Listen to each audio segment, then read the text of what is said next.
Streaming. Okay. Let's see if the. Let's just wait for that to see if it's in the green light. Green light? What? There you go. Okay, we're live. Oh, we on? Hang on. Let's see if excellent connection. 3, 2, 1. Oh, let's see. We got a feed, and we got a feed. We got a feed. Awesome. Hi there, guys. How's it going? Hey, Dylan. How you doing? I'm okay. That's good, man. Just put that a little bit closer to you. Oh, That's yeah? right. Thanks, man. It's right me bloody gob though. That's awesome.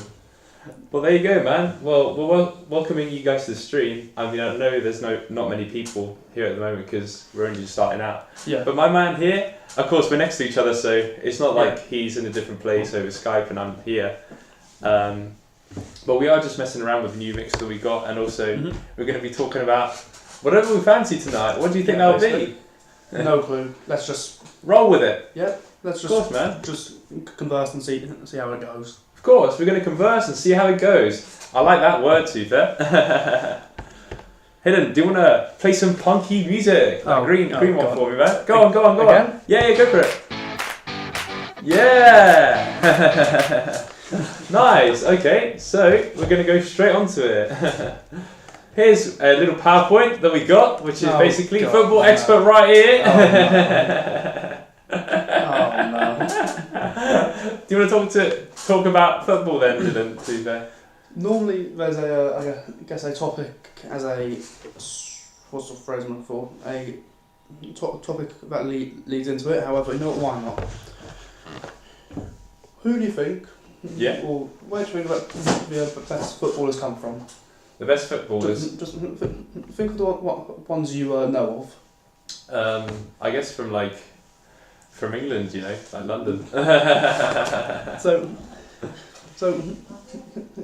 if I say name your 5 most popular, or I guess best known footballers. Yeah. Who would you go for? Like your best known footballers of all time. I am really bad for footballers, but Neymar, Pele maybe. Yep, Pele's definitely there, definitely. And then last one, let's see. There's 2 incredibly obvious ones. Yeah. 2 most famous people in the world right now. Yeah, so there's that one in Spain, which is in Spain. Go on. Where he left though, it was I can't remember. Oh mate, I don't know. Spanish dude. Spanish dude. Are you thinking of a Portuguese player by any chance? Possibly, yeah. Cristiano Ronaldo? Yeah, that's the one right there. Yeah. Well, how can I forget, man? There you go. I'm just not good at football at all. So I think the top 5 of all time will always be at number 5, Zidane, who is I'm going to get this wrong now. I think he's French. Okay. He was a centre attacking mid. Or centre mid. People tend to put him wherever. Yeah. The dude had control like no other. The dude had control, exactly. Yeah, it's like if he had the ball, he wasn't going to lose it. Yeah. He always had it. 4th place. Oh god, here we go. Here's where it gets controversial because there's a few options here. Yeah. You can say Ronaldo's in like R9, not CR7, who's the better known one. Yeah. You could say R9. You could say Maradona. Yeah. Honestly, I think out of them, I prefer R9. R9. Yeah, Brazilian footballer. In my opinion, in terms of just general, I guess, striking ability. Yeah. Better than CR7 probably has ever been. Are these categories essentially within football? So CR7 is a Ronaldo, the Portuguese one. Okay. R9 is a Ronaldo from Portugal, who's an old player. Ronaldo Nazario. Ronaldo Azario. Okay. It's a Nazario. Nazario. Basically, he was a Portuguese forward who, I think, I'm going to get this wrong, retired in the late 2000s. Yeah. Again, tell me if I'm wrong about that. You're fine, mate. But the dude was just impeccable. if the ball was at his feet, a goal was probably going to happen. Okay. But simply put, no one does it now like he did it back then. Yeah. There's a reason Brazil were such a football powerhouse, and it's simply because their players have always been top class. In Brazil, essentially. Yeah, always. Oh, that's awesome. Brazil have always been a football powerhouse. Less now, but it's like if you go back even just 15 years ago, yeah, they were World Cup winner contenders always. Hands down, essentially. But they've never not been a competitor. Yeah.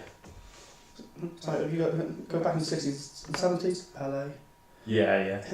And 80s as well, technically. But 90s, of course, people like Zario again. Yeah. R9, that is. Another amazing players as well. More recently, it's a more balanced mix. Yeah. So for example, left wing you have Neymar. Yeah. Who again, if you go back, let's say 10 years ago, was one of the most famous people in the world. Because then people thought he was like the perfect mix of R9 and Zidane. Yeah. He had the skill or the dribbling ability of Zidane. And some of the scoring ability of R9. Yeah. Block throw, not so. No, you're right, it's all good. However, their recent squad has also not been too bad. Okay. And so this was back in the 90s, essentially. So basically, back in the 2010s, yeah, or early 2010s, I think around 2000, when was their last one? I think I'm going to get this wrong, Jesus. So yeah, right. let's say 2000. This is like putting you on the spot, essentially. Let's say 2010's World Cup. 2010's World Cup. The squad they had then was actually quite bloody good because they had people like Neymar on the left wing. Yeah. Some great defenders back then. Their goalkeeper, I don't think he was goalkeeping for him in 2010, but one of the best goalkeepers, well, two of the best goalkeepers in the world right now are Brazilian. Yeah. You've got Alisson, who plays for Liverpool, and Ederson, who plays for Man City. Okay. And there's probably a bunch more who are also top quality from there. Yeah. On top of that, South America in general has always been a nice football hotspot. It's like Mexico, like Argentina, that kind of area. I think if you go Brazil and Argentina downwards, yeah, football hotspot. I was going to say there must be like some pretty good, because you always hear, like, for example, you don't hear many sort of great footballers, I guess, from like colder countries, like Nordic countries. So you mainly hear them from like is that sort of like a sort of thing, because like I always hear like these football players that are like really popular from like, you know, Argentina, you know, Europe, just in general, yeah. But you don't really find them from like Slovakia, Slovenia, or anything like that. You don't really find that, do you? It's mainly because they are smaller countries and because less people are likely to get into pro football as such. I get what you mean, yeah. That doesn't mean there's less talent. No, of course. But of course, it does mean, of course, that there's less chance of getting into pro football. Like, for example, I'm going to get where it's from wrong, but I think he was Swedish.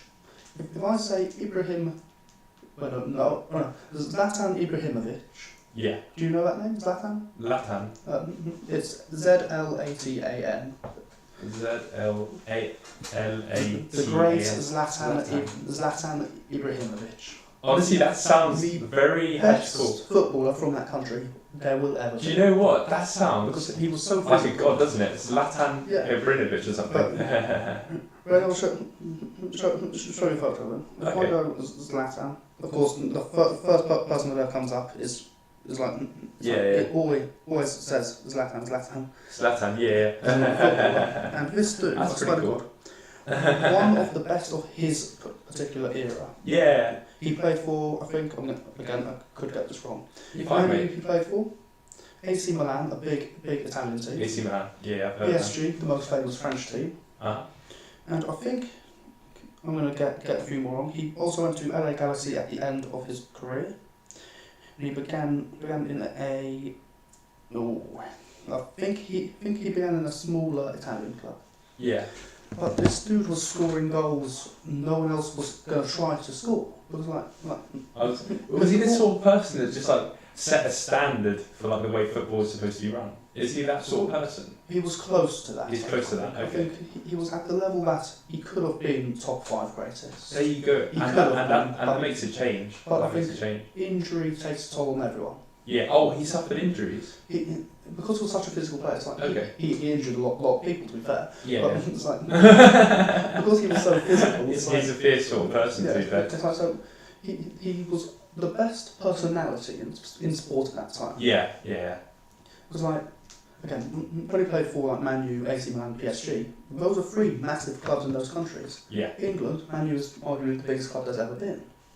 AC Milan is up there in French club. No, not French, Italian clubs. PSG is the biggest club in France. Okay. Now, everyone, big names like Beckham also went to PSG.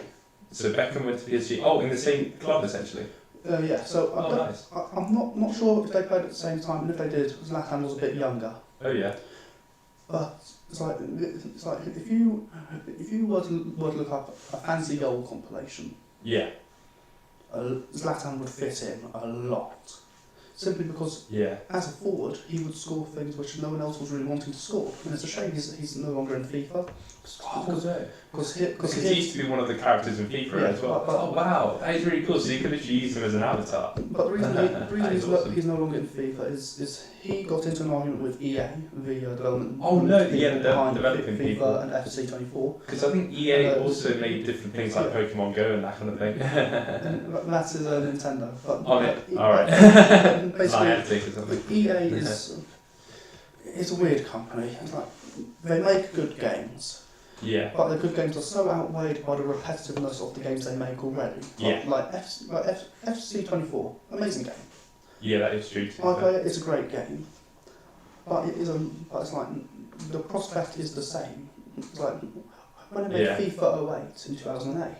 Yeah. Since then they've made FIFA every year. Every year, exactly. But it's all the same thing. But this is a slight difference. Like, for example, like Apple, like, for example, releases their iPhone, and they just add one more camera. It's just like they say, oh, you're going to charge you £600 more just to buy it, and it's just like But here's the thing. The best part is So Zlatan got into an argument on Twitter with EA. Yeah. Basically going, oh, by the way, do you ask the footballers first for permission to use them? Yeah. And EA, I guess, got a bit upset at that and went, we need your permission? Yeah. It's just like a confirmation, essentially. We get your management's permission, and they allow us to use your likeness and avatars in the game as your player cards, and we base it off your stats in your games and things like that. So Zlatan basically threw a hissy fit and went, look, I didn't give you permission, I will no longer be in your game, or I will sue. Oh, so annoying. And a similar thing happens to Diego Maradona. Maradona, I remember. So he unfortunately passed away. Years ago, but his estate wasn't really happy with FIFA by having him in the game. So they politely asked if they could take him out. For a respect purpose. And they went, sure, we'll do that. And it's a shame he's not in the game, because if he was, he'd be a really high-rated hero card or an icon card. Yeah, that is true, to be fair. It's just because your footage just stopped working. So I think the big thing is a lot of people see that. Well, how do I phrase this? See these arguments and go, oh, EA's a devil company. They're evil. They don't like the people they use in their games, and they clearly do, or they wouldn't use them. Yeah, exactly. So back into the previous topic about which country has the best players. You don't find many amazing Asian players either. No, you don't. Because the thing is, you go to Japan, and the thing is, maybe in that country, because it goes by saying, like, for example, we live in Europe, technically out of the EU now, but then you go to Japan, and I'm sure there's a different perception to their players there than it is here. I think so, anyway. I can name, from memory, 4 really good Asian players. Okay. 3. Either 2 or 3 of them are still playing now, but one of them is an all-time legend. Okay. So the best one who's still playing right now is I'm going to get his pronunciation for his first name wrong, but Son. A left winger who plays for Tottenham. Yeah. Best player in the squad by far. It's like Hyun Min Son. Hyun Min Son. Yeah, Hyun Min. Mid-song. But he is... Okay, apologies for those that, of course, are native speakers like Japanese. Yeah, so you guys comment down in the comment section, and even send us like a WhatsApp and just a voice recording. So Son is from South Korea, even. Yeah. South Korea. Okay, so we got it wrong. You're right. Now, the all-time best Asian player right now. Yeah. Well, current all-time greatest, in my opinion. Okay. Is Ji-sung Park. Ji-sung Park. That's one of the all-time favourites. Ji-sung? One sec. Yeah. Bear with me, I'm going to Google this. You're all good, it's all good. Ji-sung... Not Joe. Ji-sung... Park, Ji-sung Park, yeah. Ji-sung Park. Played for Man U, I believe. Okay, interesting. Question marks on the end of that, because... Yeah. I forget exactly what happened. You're right. But the dude... Yeah, well, it was Man U, I think. It was Man U. Okay. He was one of the best left mid. I've left or right mid. Now, Yeah. When he played against Messi in like a UCL final, I think it was Man U versus Barcelona. Okay. In the UEFA Champions League final. Yeah. They didn't play Park until the second half. Okay. And by that point, Man U were down by like a goal or two. Okay. But this is when Messi was playing at Barcelona. This is prime Messi. This is pre his sort of existence and then his fame. No, this is prime Messi, like at his best. Oh, at his peak. This is like Messi at his peak. His peak, yeah. Peak performance. Yeah, exactly. But Park closed him down. Okay. And he'd keep shutting down Messi's run. No way. And it's like, I remember seeing an interview with one of his teammates. I forget which one. And he said, I fully believe if we played Park for that full game, we'd have won. Probably, yeah. Because Barca was running off Messi. Yeah. And like, of course, that Barca squad was incredible. You had some amazing players. Sergio Busquets, the best CDM at that time. Yeah. You had Jordi Alba. Okay. Jordi Alba. I got some recognition. No, I'm not Jordi Alba, but Jordi Alba is the best left back at that time. Yeah. Alongside people like, I'm going to get this one wrong as well. You'll be alright. Yeah, I'm googling it. It's like, I know their names, but it's just the thing is once you leave it, it'll come back to you. Essentially, that's the kind of thing. I know their name. It was their 2009 squad. Oh yeah. So, Barca 2009. Ready? Yeah. Dani Alves as a right back. Dos Santos, Xavi. Xavi. Oh yeah, Xavi. Yeah. So he is one of the best centre mids of all time. That's awesome. That. If I go to 27, 1 second. So, their main 11 was the best in the world at that point, 100%. Yeah. There was no way people were beating them. Fair enough, but mate. Man U were also an amazing squad back then. Rio Ferdinand, were quite Wayne Rooney. Wayne Rooney. You had early Ronaldo. Yeah. The early stages of Ronaldo as well. Really? So their squad back then, I forget about these people. Holy hell, these were amazing people. Is it giving you flashbacks as well to when you did it? Charles Puyol, an amazing centre back. Yeah. Big dude, physical dude. Big guy. Gerard Pique. Okay. I'm gonna find a dude who I couldn't find. Oh my god. I'm a bit of an idiot here. You're fine, mate. Don't worry. This dude. Andres Iniesta. The best. The best centre mid at that time. Of which group is it again? Barcelona. Okay, But Iniesta, Busquets, Jordi Alba, Pique, Puyol, Messi. Oh yeah. Bunch of other top level players. Yeah. Versus, they were so good that people even now are accusing that team of doping. Of doping, like drugging themselves. Yeah. Wow. But here's the thing. That's because it was so good. Because the thing is, like, it gets to the point. Like, for example, like I've had it before. Like my dad, he loves cycling so much, and he watches the Tour de France, the Tour of Italia. If any of the viewers like that kind of stuff, then comment like, that's my stuff right there. But anyway, there was these people that just go from like the age of 16 almost, like, you know, when they basically retire, just cycling their entire life. Mm-hmm. If their body can sort of allow for it, because of course if you're injured, then you have to sort of stop earlier. Mm-hmm. But then because, like for example, Nairo Quintana, he was becoming so good at his sport at football, they accused him of doping, and whilst it does happen in them, the sort of small minority that don't dope themselves take the blame from the others that dope themselves. So it must be the same in football. Like, yeah, totally. The fact that people are still accusing them, like 2009, 15 years later, they're still kind of going, surely they were doping. But exactly. Just like the element of doubt, essentially. Because playing football 3 times a week and just being so physical as they were, it's hard to think they weren't. Exactly. It's very hard to think they weren't. Yeah. But they were versus Man U, who in 2009 as well, Okay. one of the best squads in the world. One of the best ones. It was the 2 best teams in the world at that time. I have full belief. There was no team that rivaled either of them. Yeah. Real Madrid back then weren't close. Okay. and currently they're arguably the best team in the world behind Man City. Yeah. But here's the thing.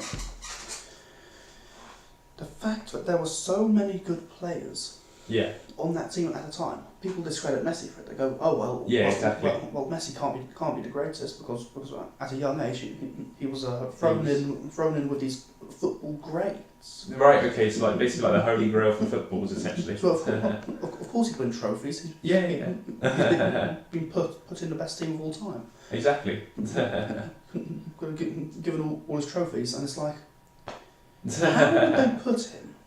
In that squad if they didn't think he was worthwhile to put in the squad. Exactly. Because here's the thing, people say, oh, so they put this kid in, and they put him in a starting 11 with the best footballers in the world. Of course he'll win trophies, he's been given them all, but he was the best player on the pitch. Exactly, it's just one of those things.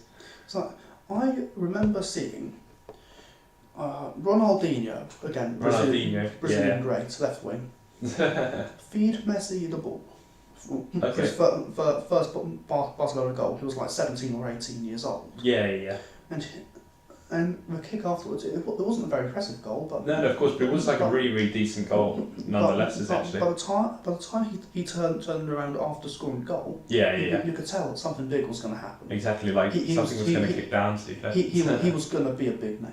Oh yeah, and it's going to mark history as well. People use that to discredit his legacy. Yeah, exactly. But surely, if you can put in the best squad in the world and you outshine all of them, that isn't discrediting you. That's doing quite the opposite. Oh yeah, exactly. It's like if I got dropped in the England squad again, I'm not a top.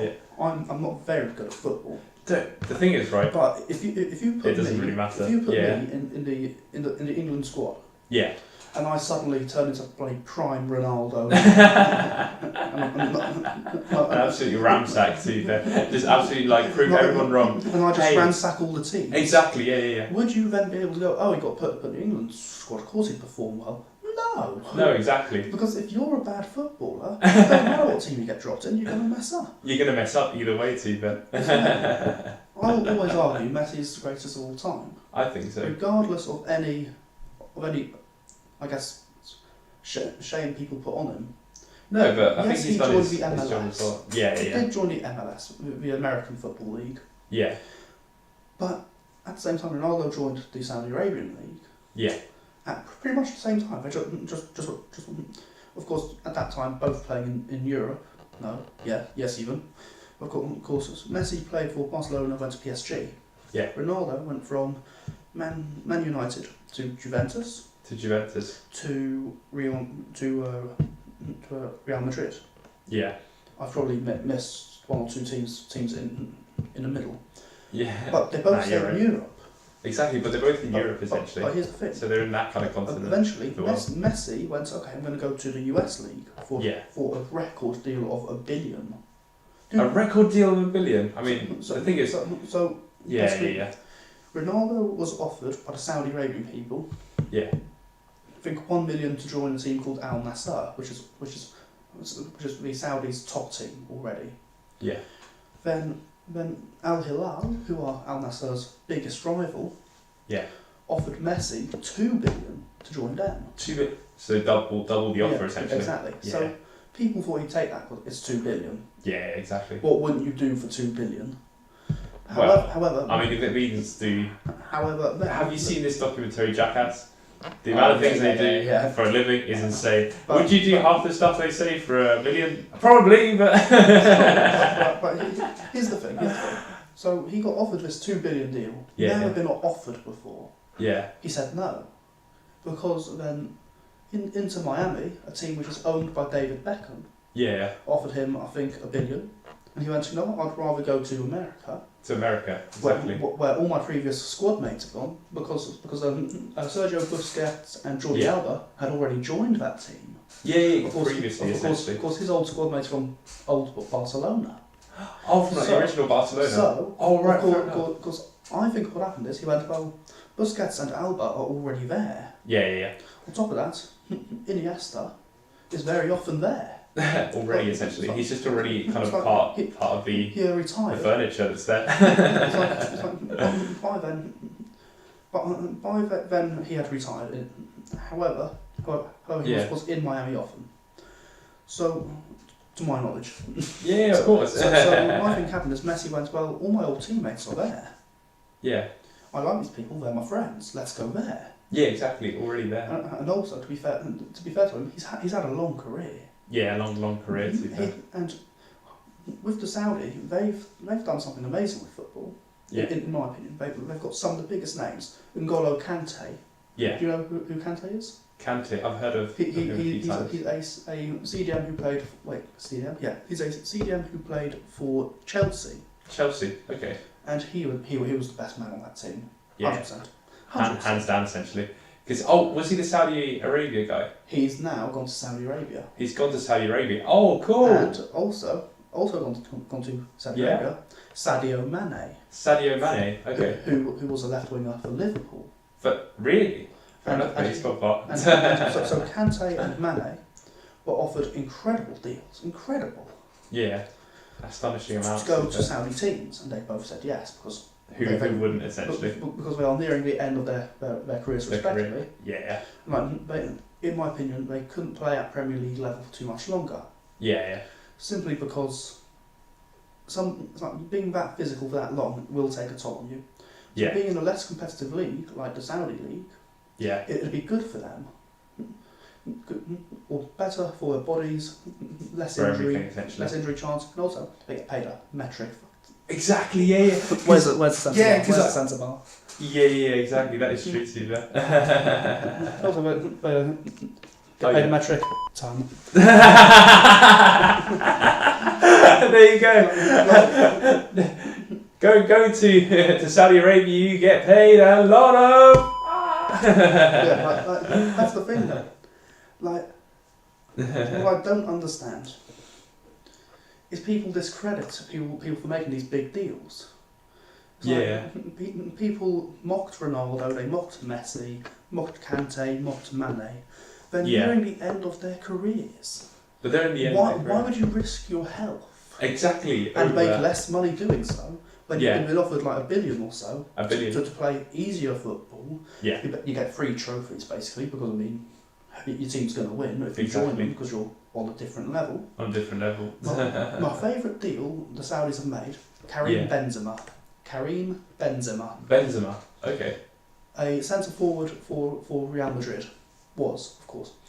He got a deal with Al Etihad. Etihad, yeah.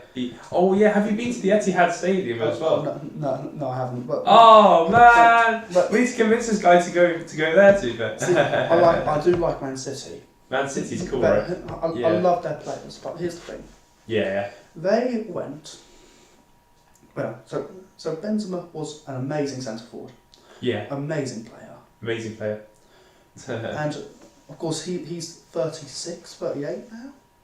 And of course, to be honest, how long has he been playing football for then?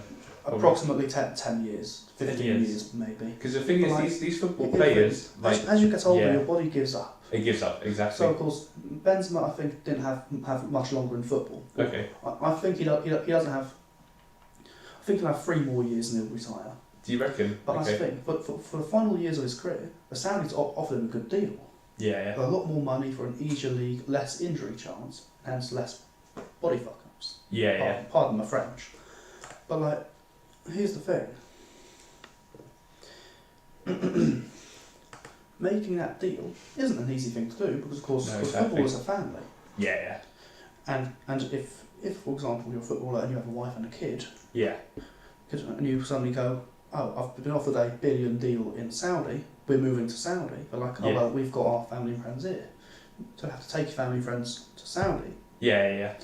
However, they've got their own friends at home, which of course they'll miss. Yeah, exactly. I also saw Riyad Mahrez. Do you know who Mahrez is? No. He's was a right winger for Man City.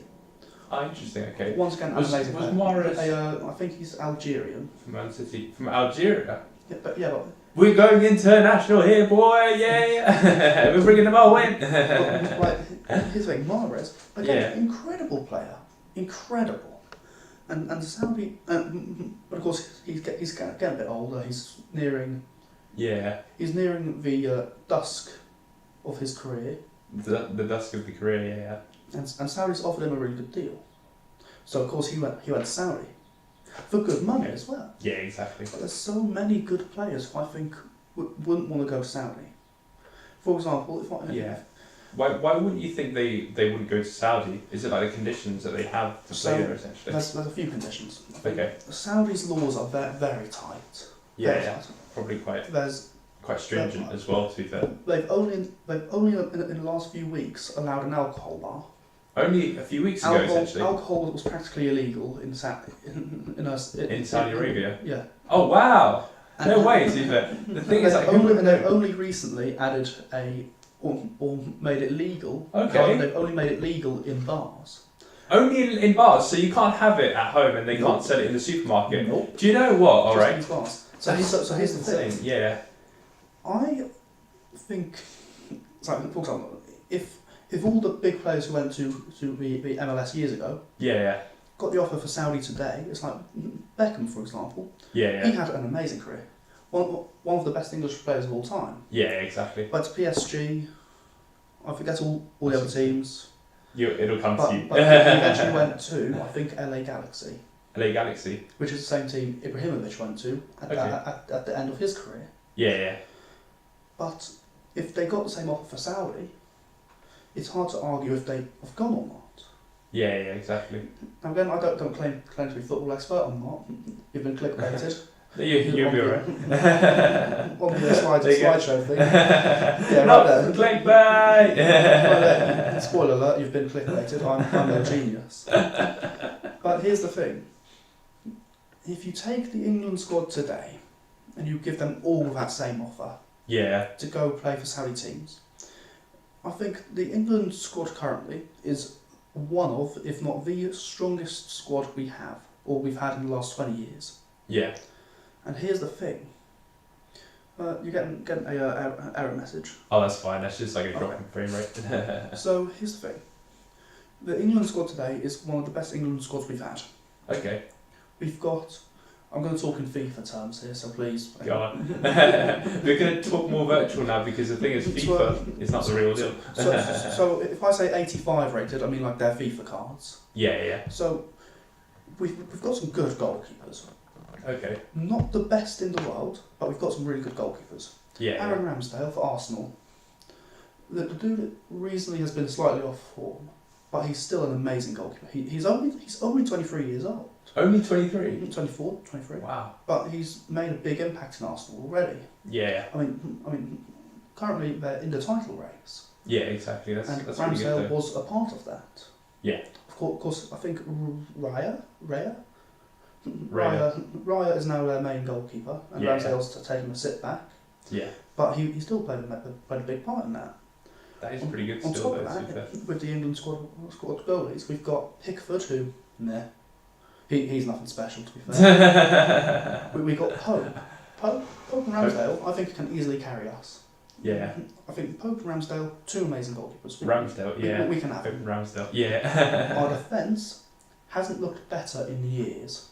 Really? We don't have a left back because Shaw's injured. Yeah. Shaw is a pretty decent left back, to be fair to him. Okay. It's like if you put the average Premier League defender there, on left backs he's pretty high up the list. Okay. But there is one thing which always gets me a bit wobbly about him. Just the ground becomes turmoil. He can clutch up. He can, because again in the Euro final he scored a goal in the second minute, I think. Okay. And I had never watched a football game before this. No way. I didn't give a damn about football before 2020. But when 4 years in the making. but I knew that England were a horrible team before 2020. Really? Fair enough. England between like Beckham and Rooney and now, their squad had just been a bit lacklustre. Uh-huh. So I see we've beaten this team and got to the finals of the Euros. Yeah. I'm like, maybe I'll give this a watch. Maybe we'll give him a chance. Maybe I'll give this a watch. So of course, we haven't won a big trophy in 30 years. Yeah. So we see the first game, or the first goal of the game, Luke Shaw, 2nd minute goal. I jumped up and I went, yes! Yes! Get in, England! England's my city. Do you remember that? Oh no, don't that guy from Jake Paul or whatever. Skip, Simon? Who was it? It was Jake Paul, but skip, please. Was it Jake Paul or a different? Oh, was it actually Jake Paul? Okay. Skip Jake Paul. Logan Paul, Jake Paul, the Paul brothers. I don't talk about the Pauls. Anyway, England team. So. Okay. Bloody hell. So, where was I? Okay, Luke Shaw, 2nd minute goal, I jumped. Yeah. And I didn't give a damn about football before that time. Okay. So, our squad into 2020 Euros, if we took that same squad to the World Cup, we would have made it to the semi-finals, maybe quarter-finals. Hopefully, to be fair. Well, of course, we did make it in the recent World Cup. In the recent one, yeah. Quarter-finals. Yeah, whichever one. but we always fail on one hurdle, which is France. Yeah. But here's the thing. The France. The French team. Awesome. Yeah, the French team. Amazing country. But you are stopping us from winning anything. Except hold your horses right there, too. Here's the thing. I think in terms of football. Yeah. England have a strong team. Yeah, I guess. Luke Shaw is injured. So our left back is out of the picture. Okay. But we have a lot of centre backs who can play left back. Yeah. It's like, really? We have John Stones, who is we're keeping him in centre back. We aren't moving him left back because he's too good. if we move him to left back, we aren't getting the full extent from him. So we got to keep him centre back. We have Tomori, who plays for AC Milan. AC, oh yeah. He can move left back, I reckon. But also there was a dude who I was thinking of, but I forgot his name until last night. I opened the pack on FC24 and I got him. Smalling, who plays for FC Roma. Again, big Italian team. Yeah. He could also play left back. But we've also got a bunch of other good players who can do more in their positions. Yeah. We have an amazing right back in Kyle Walker. Kyle Walker is one of the best ever. I do think he doesn't have long left as a footballer though. Really? Which is unfortunate, but again, people get old. Their bodies eventually give out. Yeah. I would have said Trent Alexander-Arnold is a right back, quote unquote. But here's the thing. He's not. Is he not a right back, he plays for Liverpool as their right back, but recently he's been moved up the pitch. Because people saw his defence. So he's been promoted, in other words, to be fair? Nah, not really. No, he played at right back. But Okay. people realised he wasn't as good at defending. Okay. So they've now put him a bit up the pitch as like a CDM centre mid. Yeah. So he can still utilise his previous defending experience because he's a younger player as well. Yeah. He's not like 18, 19, but he's like mid-20s. Yeah, that's pretty which cool. is comparatively young. But long story short, they've put him centre mid, CDM-ish, because he can still utilise his defending experience. Yeah. But he's not as good as other defenders. Okay.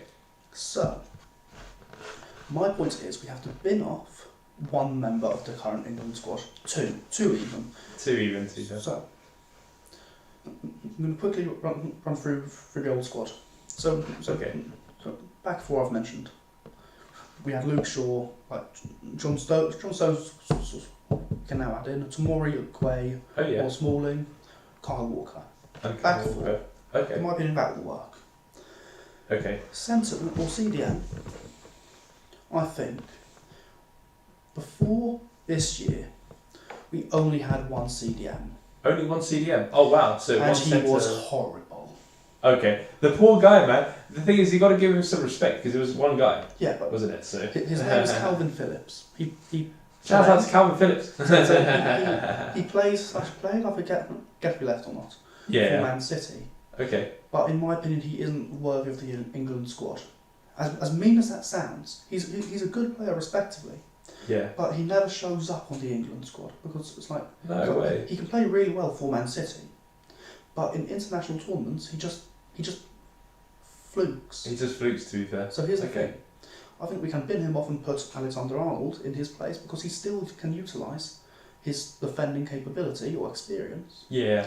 But overall, he's good at pushing up if need be. Okay. Because the thing is, Alexander-Arnold is faster than most defenders. Yeah. He's got better passing than most defenders. Yeah. He attacks better I guess than defenders. his sort of techniques are just quite good, to be fair. But here's the thing. He can attack better than defenders, but he's not as great as defending. Hence why they've put him up the pitch a bit. Up the pitch a bit to attack, essentially. Because then, I see what you mean. So he's not good at stopping the ball, but he's more just good at trying to attack and get the goal, essentially. Yeah. This is where I get a bit excitable. From our centres up, we have one of the best squads in the world, if not the best.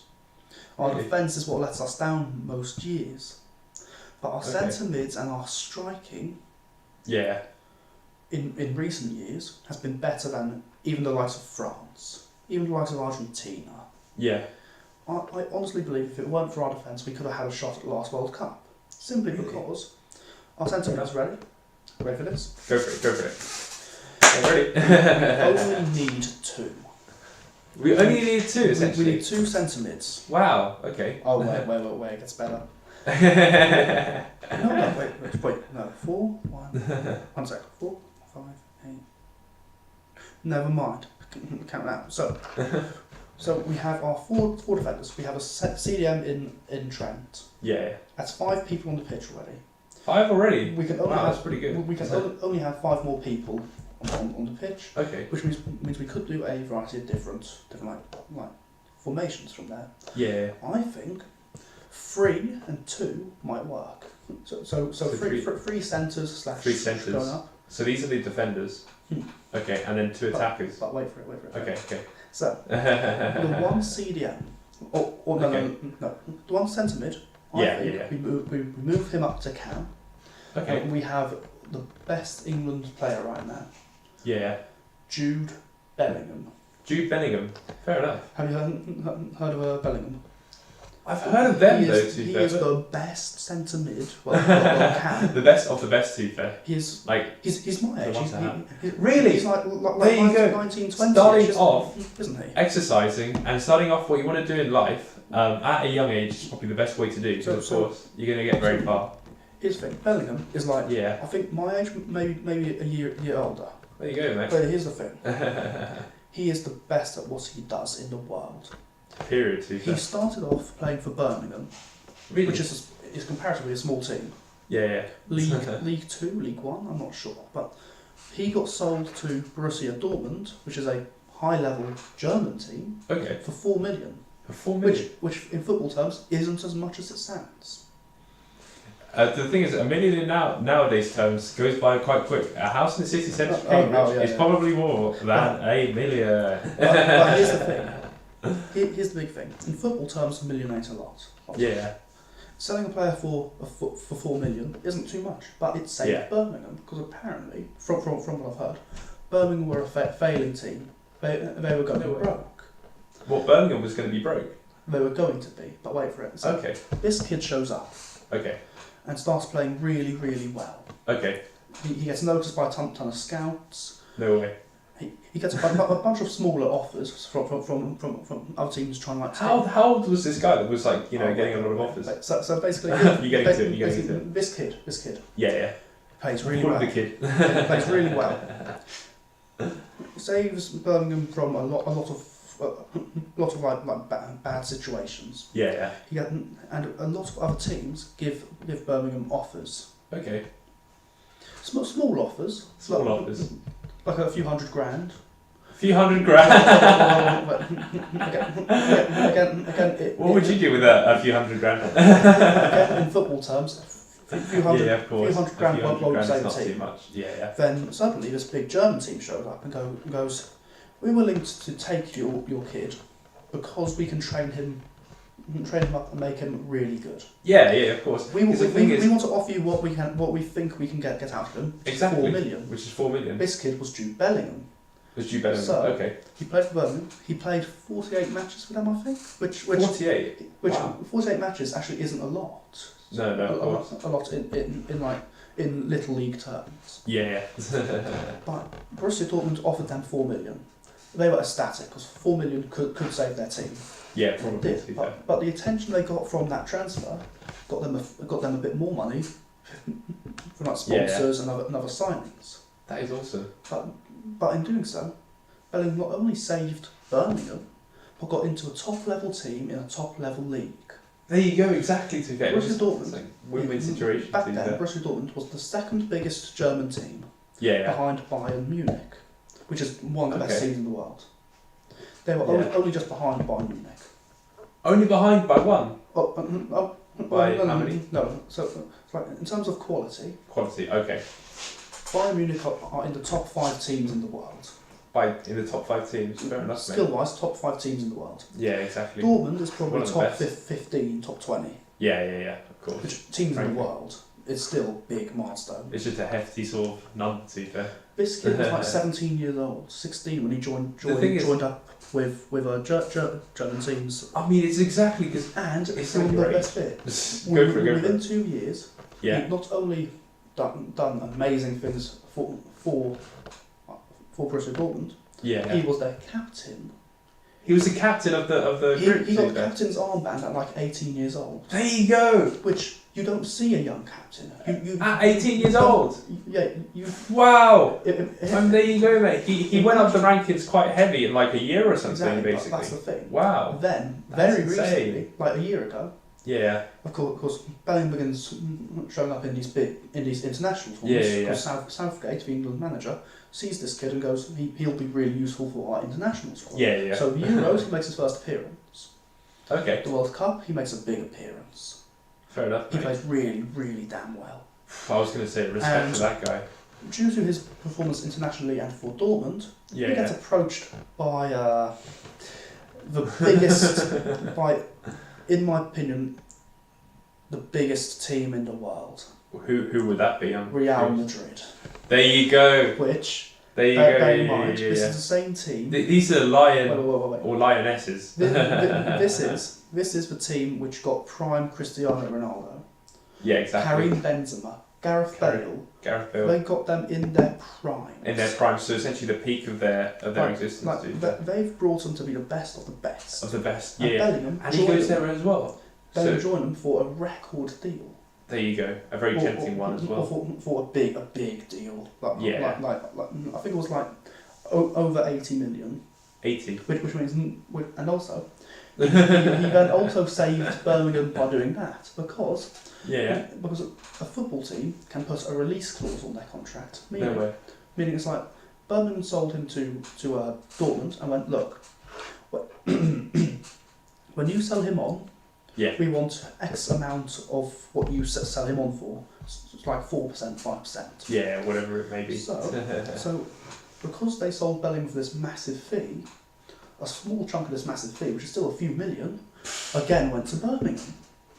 No way. Which saved them even more. Yeah, of course. It kind of he's the best centre mid /cam in the world. Cost effective. Yeah. And he's like my age. He's like 19, 20.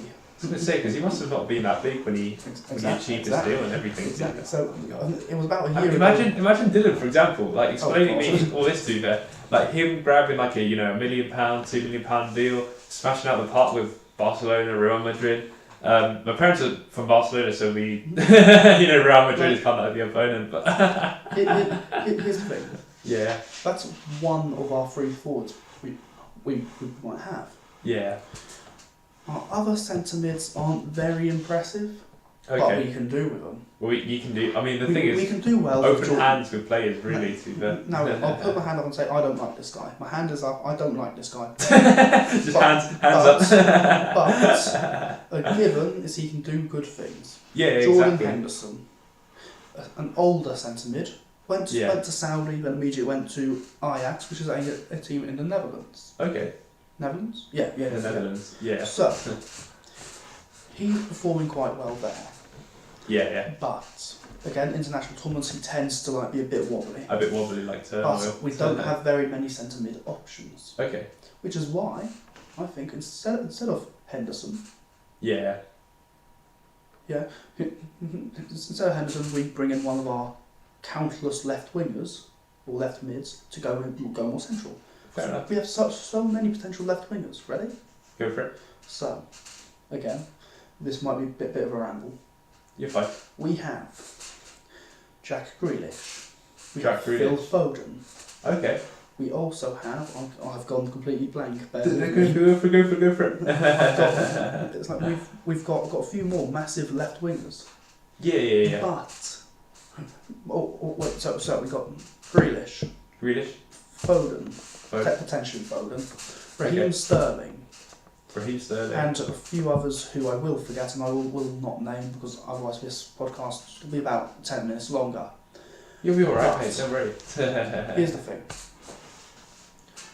Either or any of those three can drop into midfield. Yeah. I think they do really well, especially Grealish. I think Grealish would be a very good centre. I think Foden should be reserved for left wing. Yeah. Because Foden is again one of the best left wings in the world. Where was Foden originally from? England. So he was from England, and he was in which group or team was he working in? Where was Foden in? Before Man City. Before Man City, Phil Foden was. 1 second. That's right. Oh, okay. So he was from. So Phil Foden was from. Hang on. Stop. Does anyone want to guess where Phil Foden was from? 3, 2, 1. Strike the air horn. This one here. that might get old, but so it turns out Phil Foden was always in the Man City academy, youth academy. Yeah.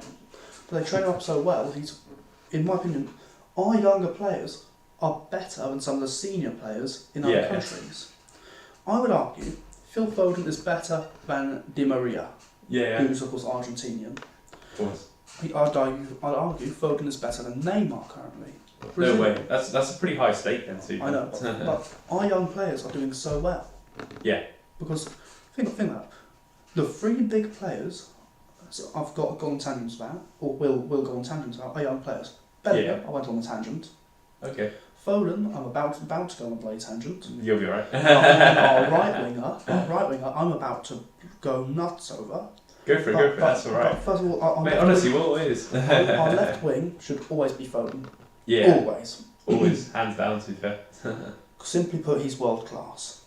He is world class. There you go, exactly. Like the industry respected, kind of like everywhere. To be fair. And he's 23, I think. Again. There you go. The thing is, our young players are so good. I guess it does exactly. So this kind of bogs down to there because in life, of course, age is just a number, and you should do activities should you can really. And I wouldn't say that phrase, mate. Age is just a number. I wouldn't say that. Of course, I mean it does take its toll. But the thing is, right? People that think, like for example, go for it. In the football context, age is just a number. Just to clarify, before he gets himself in trouble. Yeah. In a football context. Okay, mate. Cheers for the that suggestion to you there. But the thing is, right, I've had people before where they put an excuse like, for example, oh yeah, I'm 45. Oh yeah, I can't do, like, for example, running anymore. No, you can. Just put your mind to it. Run on a treadmill. Maybe it's less impact. Run wherever you want to. For example, I can't do this sport because I get tennis elbow all the time. Don't worry about it. Try maybe table tennis or something. It's less impact. Because the thing is, right? Oh, sorry. Go for it. Yeah. Okay. So I've also thought of another left wing, Yeah. which there's been a bit of controversy about recently. Marcus Rashford. Marcus Rashford. I don't think. I think Foden's better than Rashford. Yeah. I think, but again, you can put him at like left mid. Yeah. And he'll still do okay. Again, won't be world class, but we can do it. We can make do. He'd be a good left mid. Because simply put, I know the dude can defend because I've defend a bit more because I've seen him get some good lob passes off. Yeah, exactly. But also, with our left wingers, because we've got so many, we do have quite a few of them can drag back into centre positions and still perform quite well. And also, we have a few good, just pure front men. Because Foden can also play centre front. Because he has played centre front. Yeah. He's really good at what he does. Okay. And we put Harry Kane there, of course. Okay. As long as we don't put Kane on penalties, we'll be okay. What if we do though? What would happen? So, I used to really dislike Kane. Okay. Because in the World Cup quarter-final, something very negative happened. Because in the Euro final, it went to penalties. Yeah. And Saka, Sancho, who was a right wing, and Rashford missed their penalties and got a bunch of racial abuse. Oh no. However, in the World Cup, a bigger tournament, quarterfinals, a bigger tournament, a way bigger one too. versus a bigger team, we got into a penalty shootout again. Yeah. And ready for this? Ready. Who missed their penalty and cost England their place in the semi-finals or finals? I forgot exactly which bit we were in. Who missed their penalty? Who was it? Harry motherfucking Kane. You forgot to do this. I half muted myself there, but here's the thing. Yeah. I didn't like him because of that, because when Saka, Sancho and Rashford missed, they got their racial abuse. When Kane missed, oh, you're still a hero, you'll come back next time. No, screw him off. Yeah. It's double standards here. It's not a charity here, to be fair. It's double standards. It's double standards. If you're mean to one person for something, then you're just going to get it back right your way then. But someone else does the same thing, you don't. Exactly. And you don't talk down on them. What's the point? However, move on from that. Recently, I've liked Kane a lot more. Due to what he's done at Bayern, because of course world record deal.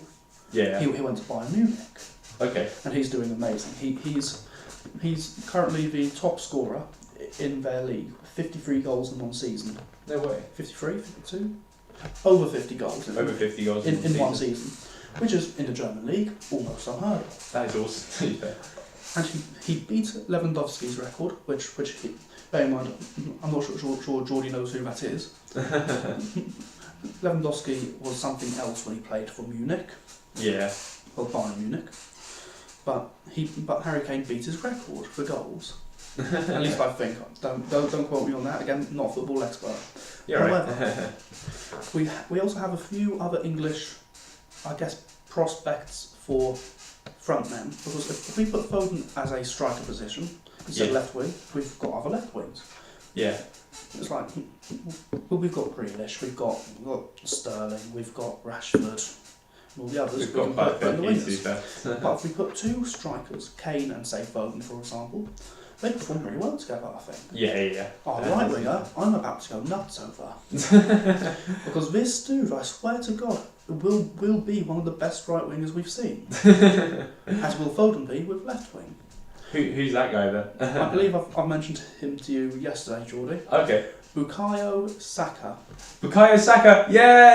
Do you know, I was in the gym doing treadmill, and then I was doing dumbbell rows or something like that, and then he came to me and just Give me a requisite understanding to football. So, Bukayo Saka, in my opinion, will be world class. I say will be. He already is world class in my opinion. Yeah. But what he will be is one of the best right wingers we've arguably ever had.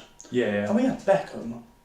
I think Saka has potential to not overtake Beckham's legacy, but to come really goddamn close. Yeah. Because he's got the speed, he's got the shooting ability. He's going to take away Beckham's position then. No. Beckham retired years ago. However, He retired years ago. Legacy-wise, Beckham is arguably the most famous footballer of all time. Yeah. Simply because outside football, he's still well known. Yeah, of course. He's just recognised. He's no longer known as a footballer. He's known as just a big celebrity. A big celebrity, yeah. But here's the thing. Saka is a really good right wing. Recently he's been again a slight bit off form, but every footballer has their on form and off form days. That we can always accept. I've rambled to about 95% of this podcast. However, I will round this off by saying we don't have much competition. France's squad has kind of gone downhill. Yeah. Not in a bad way, but like they've lowered in quality a little bit. Our main competitors would be Argentina, which again, Argentina won't have Messi next World Cup, I don't think, or Di Maria. Yeah. They'll still have a dangerous attack, don't get me wrong. But we'll be able to manage it if, say, we do face them. France, we've learned how to take on France because we've done it twice now. Yes, we lost them both, but we now know how to defend against people like Mbappe. You just simply get Kyle Walker there. Because I remember seeing something where no English right back has really closed them down as much as Walker has. Yeah. Walker's got pace on him. I didn't notice until recently, but Walker's got some really good pace. However, our other competitors, Italy, we beat them in the playoff bits in the friendlies. Okay. We beat them. Just hands down, essentially, too. It wasn't fair. It wasn't fair. It was a one-sided beat. It wasn't fair. Oh, okay. Portugal. I like talking about Portugal because they're such a diverse team, but it's like it's a shocker they're not a big player because here's the thing.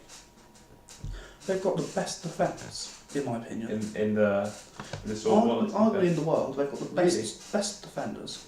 Ruben Diaz. Again, Jordi isn't a big football dude. But I will be talking in FIFA terms from now on.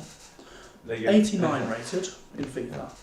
Not many players reach 89 rated, as in 1% of players get to such a high standard. Okay. João Cancelo, left back. Again, this dude is world class. 88 rated. I think he should be higher. He also played for Man City at the same standard, which is in a way a good reason why it became this big powerhouse.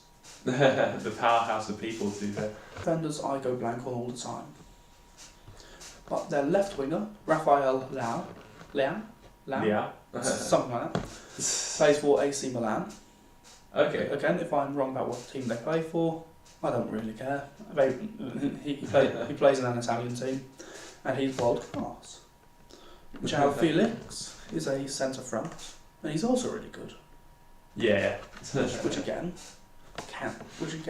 he's not as good as the Portuguese greatest of all time, which, as we know, Cristiano Ronaldo. But I don't think Ronaldo will really do much of the next World Cup, in my opinion. Yeah. I think if he plays, he'll be benched for most of it, which again, ain't he always. There you go, to there. And also, they have a good squad, they really do. They've got some amazing players. Spain, I dread to think how other teams are going to face Spain.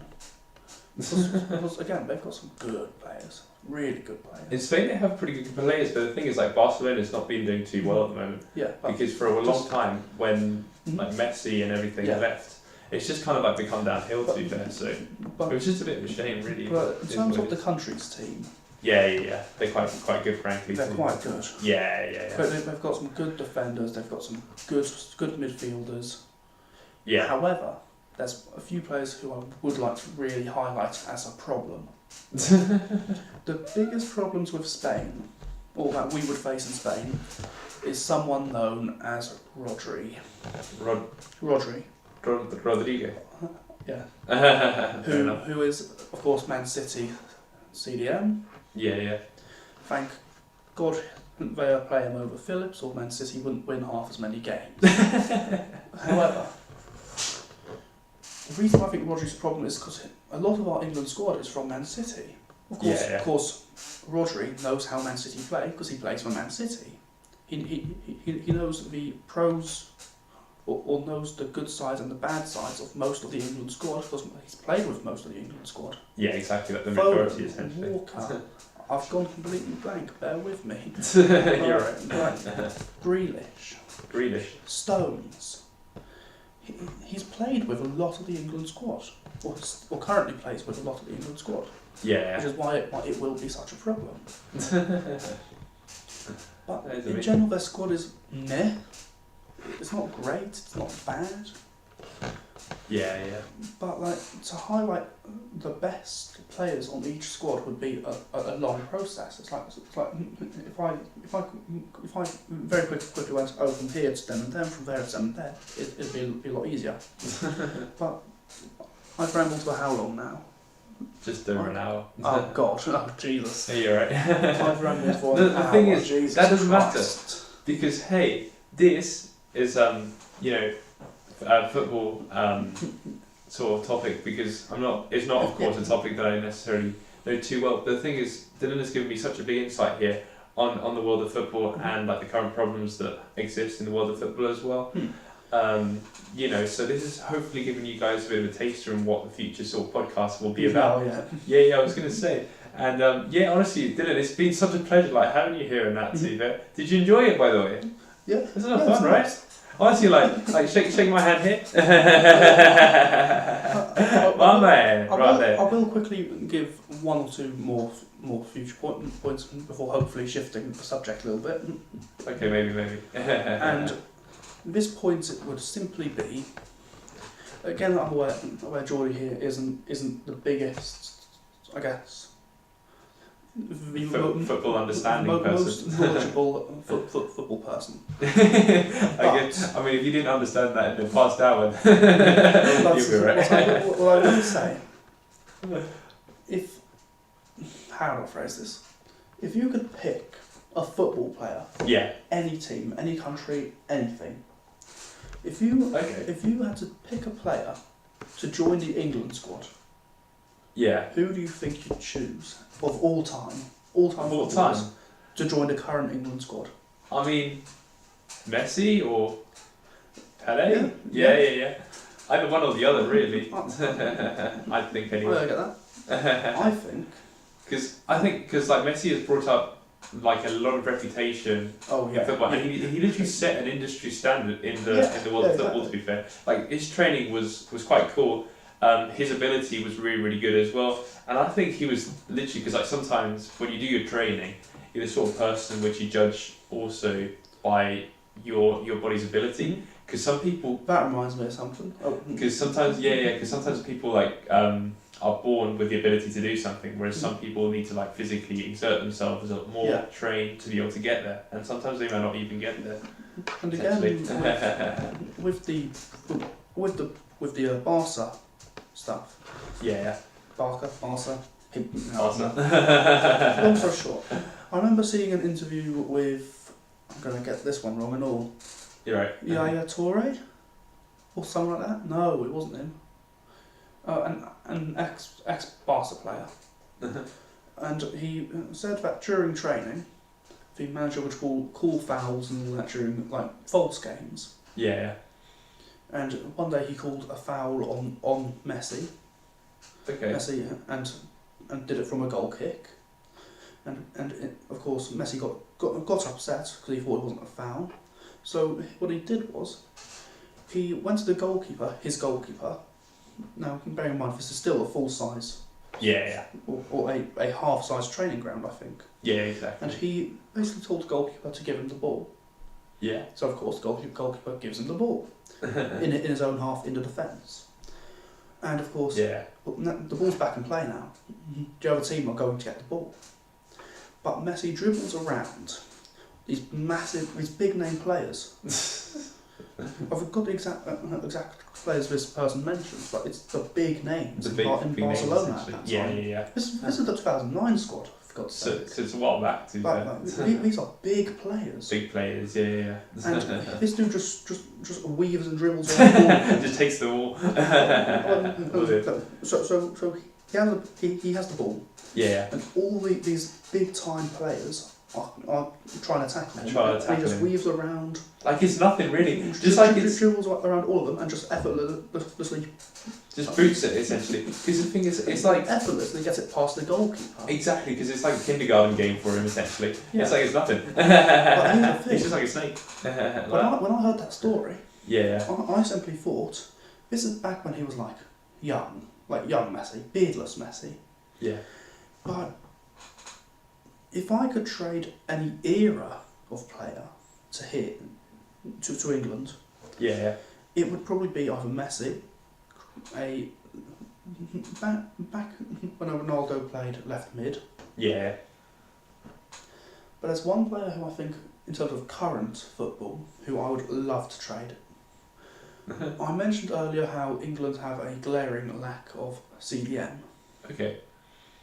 Or central, I guess, composure.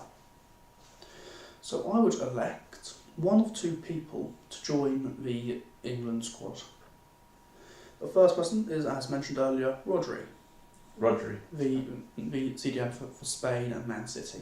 Yeah. Because I mean, again, he's played with a lot of the England players. They'd get along well. It would keep up the kind of, so to speak in FIFA terms again, would keep up good chem. Yeah. Or this is where things get a bit messy, but just a little bit. It'll be fine. Because this can work one of two ways. Okay. This can work as a replacement for Henderson, and also can give us the best assist maker. Yeah. Or playmaker England has ever seen. Okay.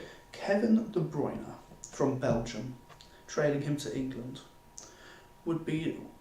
Of course, I know we can't do this because, of course, if you're born in a country, you're successful in that country. It's citizenship there. To be fair. But in a hypothetical situation, I'll trade either Rodri or De Bruyne. Again, who's two Man City players. Yeah.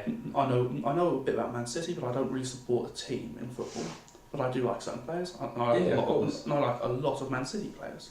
Yeah. But De Bruyne, I think anybody who watches this in the future would either agree or know exactly what I mean by this. He is something else when it comes to assists. He is. Because if you watch a Man City game and you see him pass to Haaland, or like through ball to Haaland, yeah, you'll never see an assist maker like him. We will never see an assist maker like him. No, probably not. To be fair, in the lifespan anyway. In a way, the last big assist maker we had was Beckham, and even then, he was arguably, as a right mid, less skilled at playmaking, or at through assisting, than De Bruyne. And I also thought, to be fair, this is going to be a side tangent on its own. Erling Haaland, the best Premier League striker right now. Yeah. Erling Haaland. Let's just put that up there now. He was given an option apparently, like years ago when he first joined Dortmund, because Bellingham and Haaland played at Dortmund at the same time. He played. Sorry, what? No one mentioned how Bellingham went to Dortmund, the German team. Oh yeah, the German team. At the same time, Haaland was playing at Dortmund. Haaland as well. Yeah. Okay, so they were both playing together at the same time then. So prior to Haaland going to Man City, he was at Borussia Dortmund. Yeah. However, I've gone blank. 1 second. You're okay. So, Man City's front man. Of course, he's a 6'5", massive Norwegian dude. Yeah. He was given the option years ago when he first joined professional football, what team he would like to play for if he got sent to a national team, because if I remember correctly, he's part English as well. Yeah. So he was given the option whether to play for Norway or England. Okay. And all I can think of is imagine if he'd have picked England. Imagine if he did those. He's the best striker in the world right now. Not Kane. Haaland is the best striker in the world. In the world, like hands down, essentially. And here's the thing: if we'd have played our cards right, or if Haaland had chosen England, Yeah. we would have won the World Cup ages ago. Probably. or probably the last World Cup, because we have two front men who are the best in the world. But we got Kane and we would have had Haaland. Yeah, exactly. Now again, if we just had our current squad and had one centre mid instead of have Henderson there, or take Phillips out and have another centre mid, and we have Haaland there as well as Kane, imagine the ability we would have. The thing is, right, that leads me to say, like, football is such a diverse sort of sport, because like you'd expect, like, that moves a lot of political power, because like the amount of supporters that football has, like out of all the games in, like, the kind of industry standard that we see, like for example tennis, table tennis, football, rugby, lacrosse, football is one of the biggest ones, because like the biggest easily, exactly, because like this moves a lot of power, because like for example, like this country going ahead with this country, exactly, etc., gains a lot of popularity there. Like for example, if let's say, I don't know, Australia wins, like they rarely do,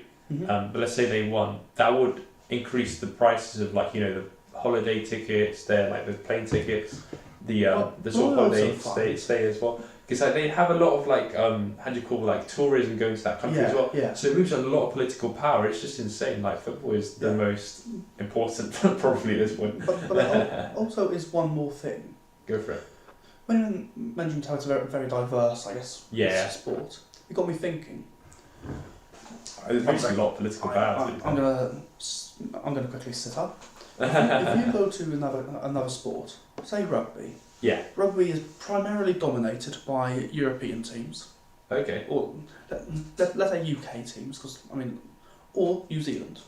Yeah. Because let's face it, they're bloody good at rugby. I'm gonna say something else. Something out of the park, to be fair. Like, the New Zealand teams. So basically it's dominated, and it's like you don't hear about rugby in non-English speaking countries. You just don't see that. And now, if I go to like table tennis, again it's big in English countries, I guess, but in Asian countries, this might seem like it's a stereotype. I'm not trying to be like that, but it's a lot more popular in Asian countries. Generally. If I say, for one more example, trying to think, we've got table tennis, we've got rugby. Let's say golf. Why not? Let's say golf. Golf is quite important. England or the US. Yeah. That's it. That's for two countries which have golf. Golf, essentially. That's like, but if you go to football, you've got everywhere. That is true. It's like, name a country that doesn't play football. Name it. And not North Korea, because they do have a football team. But here's the thing. Because it's so diverse, because it's so much of a large sport, anyone can watch it, anyone can play it, anyone can understand it.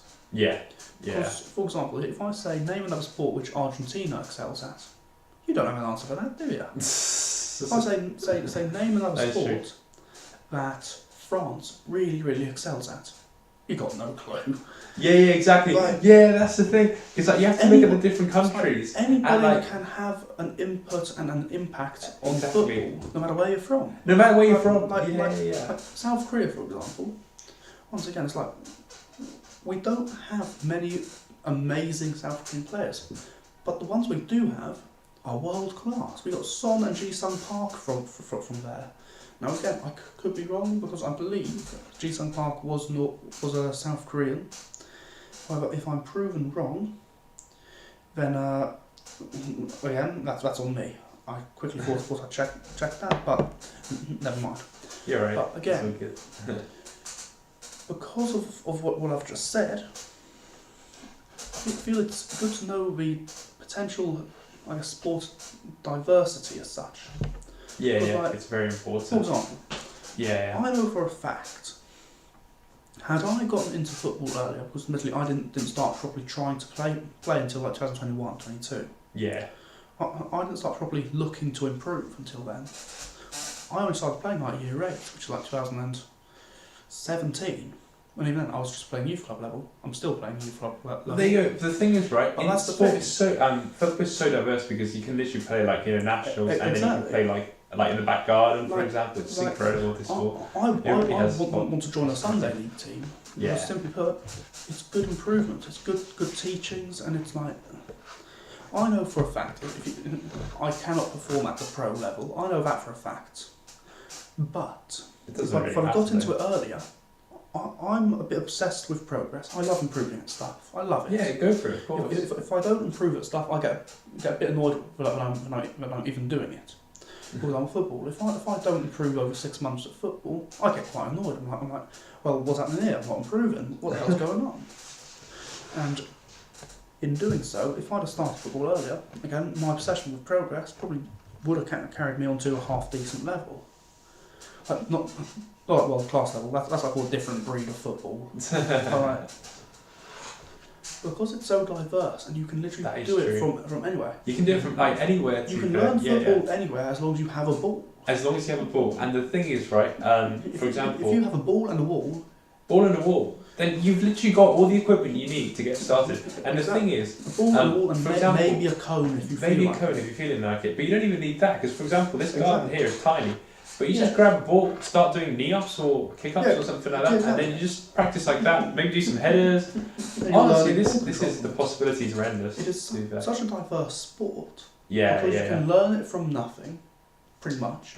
You can learn it anywhere. You can be good at it anywhere. And the best way is because of the levels you have. Did you know it would take you 39 years to make a brand new team in Devon? Really? And if you got promoted every year, if you started a brand new team, grassroots team in Devon, you got promoted every year, it would still take you 39 years to get to the Premier League. Because 39 leagues. 39 leagues then? Wow. There's 39 smaller English leagues starting from Devon. Now in other parts of England, like, I don't know, East Anglia or let's say Cambridgeshire, for example. There's less leagues leading up to League 1.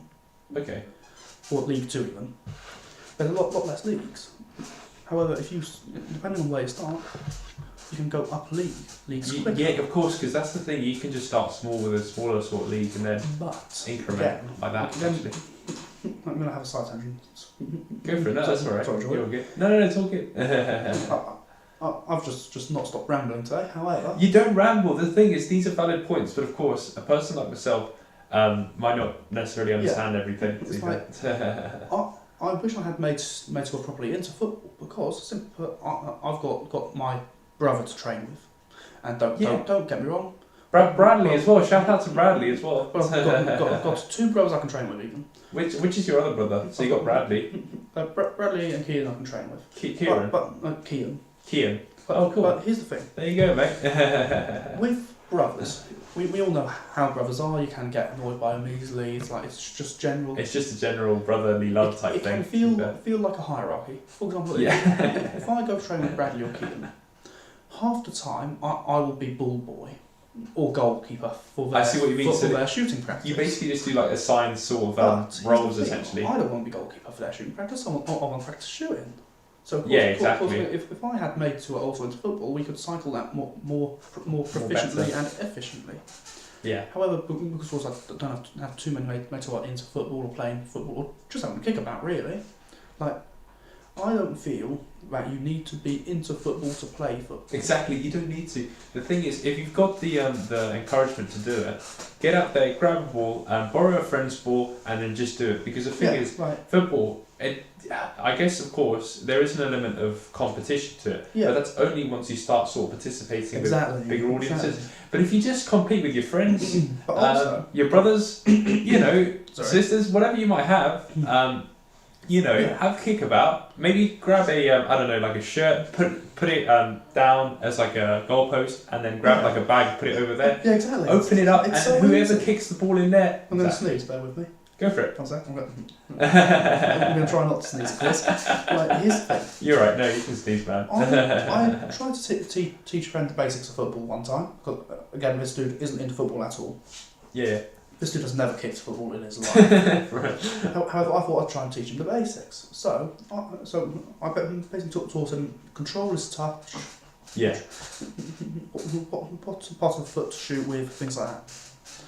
And by the time we stopped playing football, I got him into a, I guess, pattern.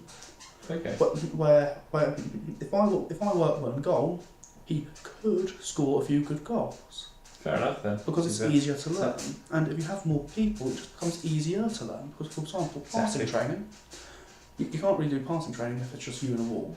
Yeah. I mean, you can. But it's not going to be as effective, to be fair, the training. You can aim for a certain brick, but like... Yeah. Like, it's... For a certain brick, to be fair. It's like aiming for the crossbar, isn't it? Yeah, and also another big thing. If you've got mates who are also into football, you can make these different set pieces, like different motions, like if I had Jordi, for example, standing on the corner of the 20, I'm going to get this wrong, 20-yard box. Yeah. If I had Jordi on the right corner, and I was just outside the penalty box. Okay. I could create a set piece where I floor passes to him. He can I can bring it into the air and I can header it in. You can't make these set pieces when there's a bloody wall, can you? When there's walls, yeah. So of course, I think the value of having different people into sports in your friend group. That brings variety, because the thing is, right, by having different people, not just like, let's say you're like typical brother that you always play with, but having like a set kind of difference of like people. So like, for example, you bring in myself, which is going to be a slightly different skill level to Bradley, for example, then that gives difference, because, for example, Bradley's weakness, or Bradley's, advantage, like he can just be a really good striker, might be my weakness or advantage. Like, for example, he's a good striker, but I'm a good defender. Yeah, exactly. And whereas I'm nothing at the moment because I don't really play too much. But that's the thing. Yeah. Like, you can bring in every sort of characteristic and bring it to your game then, to be fair. How it works with me and my brothers is basically, I'm decent all round. Yeah. I will happily admit, Bradley is a better defender than I am. Happily admit that. He's a bloody amazing defender. Striking wise, we're about the same level. There you go. But physically, I outdo him in most ventures disciplines in the sport. So it's in like speed. I can outrun Bradley all day. You probably get physically exerted or something beforehand. Physicality. He used to be bigger than I am. Fair enough. Of course, due to recent events, he now slimmed down a bit. Okay. However, he can use his weight more efficiently on the ball. Yeah. Because he's trained for longer than I have. However, if I got to his same level, I'd be more efficient at it, as I'm heavier and I'm a bit bulkier. There you go. However, that being said, if I then compare with my little brother Kean, he has more skill on the ball than I do. It's like he knows all the fancy tricks. The flick ups, the chops, things like that. I see what you mean, like the sort of fancy skill moves. The fancy skills, like, for example, like trick shots and everything. To be However, that is awesome. He doesn't have the striking ability to capitalise on this. Fine. Okay. So I know for a fact, if it were me v him in a 1v1 and he just had to get past me, he couldn't do it. He has the skill to, not the physical ability to, because here's the thing. I understand. We all have our issues and our, I guess, what's the phrase? Our issues and advantages. Yeah. And here's the thing. On that same subject, if it were just skills, he'd beat me 9 out of 10 times. but because I'm older, my senses are more enhanced than his are. Why is that? It's like reaction time. I see. When you're around 20, again, I'm 19 currently, but I'm 18. Around the age of 20, your reaction times are perfect. Of course, my peak, to be fair. Of course, my brother's 14, so his reaction times aren't quite as honed.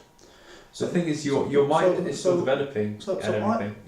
I can tell if he's pulling off a fake shot before he even tries to do the fake shot. Really, fair enough. However, if I try and fake shot him, he's going to dive for it because he thinks he's shooting. It's like a rugby tackle type thing or whatnot. Yeah. So of course, you have to really hone yourself physically and mentally for exactly. But at the same you need time, to also reserve your energies as well. Exactly. So when they're needed. what I find happens often, if I'm facing against Kian, he doesn't have the leg power. It's like he can do all the skill moves, but but after all these skills he goes to shoot. If I'm on the left post and he's outside the box and he goes to shoot, by the time his ball reaches like the top right corner, I can get there. Exactly, that's the thing. Because as soon as you basically just see the different sort of placement, to be fair to him, places, and then you use those two posts. Like for example, a lamp post here. By the time he gets there, you would have already probably done something. So here's the thing. How it works is he's got good placement. Free kick placement, he's really good. Top left corner, top right corner, every time. Everywhere. But it's just like Speedy Gonzalez. So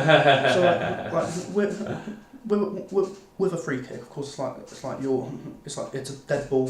Ball is completely still. Yeah. And you basically have to run up a kick hit. Yeah. Now he can get that placement so good. Like top left corner, perfectly in the corner. If I'm standing in the centre of the goal, awesome. I can't reach that top right or left corner. Okay. Normally, but because his shot power is weaker. Okay. When he kicks it, I can see the curl and go, oh, that's curling to the right. I'm going to go right. You're going to go right naturally too then. And I can save it in time. If he had the leg power, he'd be the next Beckham because generally his placement is so damn good. That is awesome though, to be But at the same time, I know for a fact that he won't get that leg power because of a condition he has in his legs. Okay. However, if he did, he'd be something else. I was going to say, so there's a lot of potential to be fair. If Bradley knew how to use his ability to its fullest, and try and learn all the pacing stuff, he'd be really damn good. And I know if I prove that's either of those two things I mentioned prior. So Bradley's an amazing defender, a good kind of set piece dude. Yeah. However, Kian is also good on a dead ball. Yeah, that is true. And he's also very skilled. Very skilled, pardon that. But, but if I had either of those two things, I'd be a much better player. But of course I don't. There's always a possibility to move those. However, I'm also always working on it. Exactly, that's the thing. You always strive for success. For success. And again, I have football at.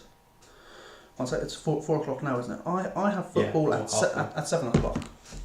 Now, so you have 7 o'clock today. So in the 3G. Yeah, 3G. So nice. That's pretty cool. So I know for a fact. Go on to support my man Dylan right here to do that. I also know for a fact. Okay. I know for a fact that there's one thing which. How do I phrase this? Which is very different.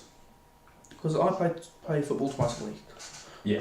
One at a proper kind of men's team. Okay. Which I'm not quite in yet. I'm getting there. Second one is an old youth club squad, which no longer operates as a youth club. Okay. because they've got too old to play for a youth club. Yeah, Bradley, because he had to leave because of that situation. Exactly. Okay. Yeah. Because all of us are now over like 16 and 18. Yeah. We're no longer part of the youth club. Okay. So they've gone to basically grown men. You have to kind of. You can volunteer as well to be able to still go there. Kind of separate from the youth club. Yeah. To let a different generation come in. However, we then made our own group. You made your own group. Fair enough, mate. So it's not a team by any means because we have no clue what we're doing. You're fine. However, here's the thing. The way that the groups are different is because the Wednesday sessions are all like proper players. Yeah. Or not like players, like a men's team. I see what you mean. So like they love football. They're passionate football essentially. So the standard is a lot higher on the Wednesdays than it is on the Fridays. On the Fridays, yeah, because the Friday is the organised one by Romsey Mill. Oh no. It's not. So okay. The Friday one, which was run by the youth club, was run by Romsey Mill. However, we've now separated from that. Okay. Someone's privately renting out a 3G for us. Somebody's privately renting it for you. We are. Okay. That's cool. We are paying them a fraction of that cost per week. Yeah. Because like it's £30 to rent that 3G for the hour. It's not too bad then, because it's quite big. So if 10 people shop, you're giving £3 each. There you go, and then you split the bill to pay awesome. pay the rent for 3G. Yeah. However, that works better simply because, but I mean, That's amazing. We have a bunch of grown men. Oh, we've got YouTube there. Hiya, how's it going? Hey, hello. All right. Please do comment to say hi. So, long story short, I think the reason why different football groups work so much better is I know the Wednesdays are so much more competitive than the Fridays. Yeah. But the Fridays are more competitive in a sense that we're a bunch of young adults. Yeah, I see what you mean. Because the thing is, the Fridays club is like a different sort of personality and like kind of people. There's going to be friction. Well, there'll be some arguments here and there because we're a bunch of young adults. We're still like developing in terms of behavioural stuff. Yeah, exactly. But at the same time, with the Wednesday group, I also know that we are a bunch of grown men who have the same passion for football and the same want to play football at a decent level. Yeah. And again, we've ranted for the last hour about like different aspects of football, the England team, different pros and cons. We've learned quite a bit here, to be fair. Both of us. Who's a better team? Who's a more worthwhile team? But, exactly. But I am no pro. We're not professional at all. The thing is, we're trying all this out just to like have a bit of fun and get to know each other a bit more. Yeah, exactly. But to always improve at football, you always have to be looking for something. It doesn't matter what it is. It just has to be something. It just has to be something. Like something that you can improve on, essentially. I want to train more per week. I train technically twice a week. Yeah. The Wednesdays and the Fridays. The Wednesdays and Fridays. But I want to train more, simply because I like improvement. Yeah. Again, as mentioned earlier, I'm a bit obsessed with progress. And it's just a bit, just a bit... What's the phrase I'm looking for? It gets a bit repetitive, a bit boring if you don't improve. So that's fine. I mean, the thing is, like, bringing variety always brings, like, your mind stays alive and always wants to learn more. Because the thing is, a growth mindset, which is the one that always develops, and it's just like a sponge. So when you're younger, you sort of captivate a lot of things, and when you're older, it becomes more fixed. The stuff that you sort of learnt as a younger person, you then stay with that for the rest of your life generally. So it's always better to have a growth mindset. So keeping it the variety going with sports, in football, keeping the variety, such as like spotting a weakness inside of you. I want to do better. I'm going to do the best. Exactly. So, and that's the big morale that you have there. Well done. Recently, for example, I've been really trying to get my shots down. Simply because I've realised in the past few months, when I am approaching the goal, I see the goalie move a bit. Like approach me as a player to take the ball. I tend to panic a bit. I go, oh no, goalie's approaching. Do I just smash it and hope, or try and tap it past them, or dribble around? And in that panic, of course, I'm so caught up in what I should do that I don't actually act on what I should do. So I'm focusing on, like, versus a goalie in a smaller goal. How do I approach? How do I like keep the ball away? Of course, Because again, don't get me wrong. I know for a fact I can beat both goalies at the Friday football. You can beat both because I have. Because you got the skills and everything to be able to do it. I know I can beat them because I have beat them. There you go. Learning from the from experience then too. But again, here's like my kryptonite. Okay. I do tend to overthink. I think we all do. I always tend to. If I'm on the ball, I'm thinking, okay, don't want to dribble too fast. Or chances are I'll lose control of the ball. Don't want to dribble too slow, or this dude can catch up. And by the time I'm done kind of choosing what speed to dribble at. Yeah. Of course, there's now pressure on. The pressure on the pitch too. But here's the thing. The more I try to improve in these different aspects, the more I find other aspects get left behind. Which is why I'm trying to equally train everything.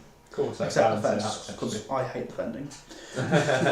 which probably makes me not a great... No, you're fine.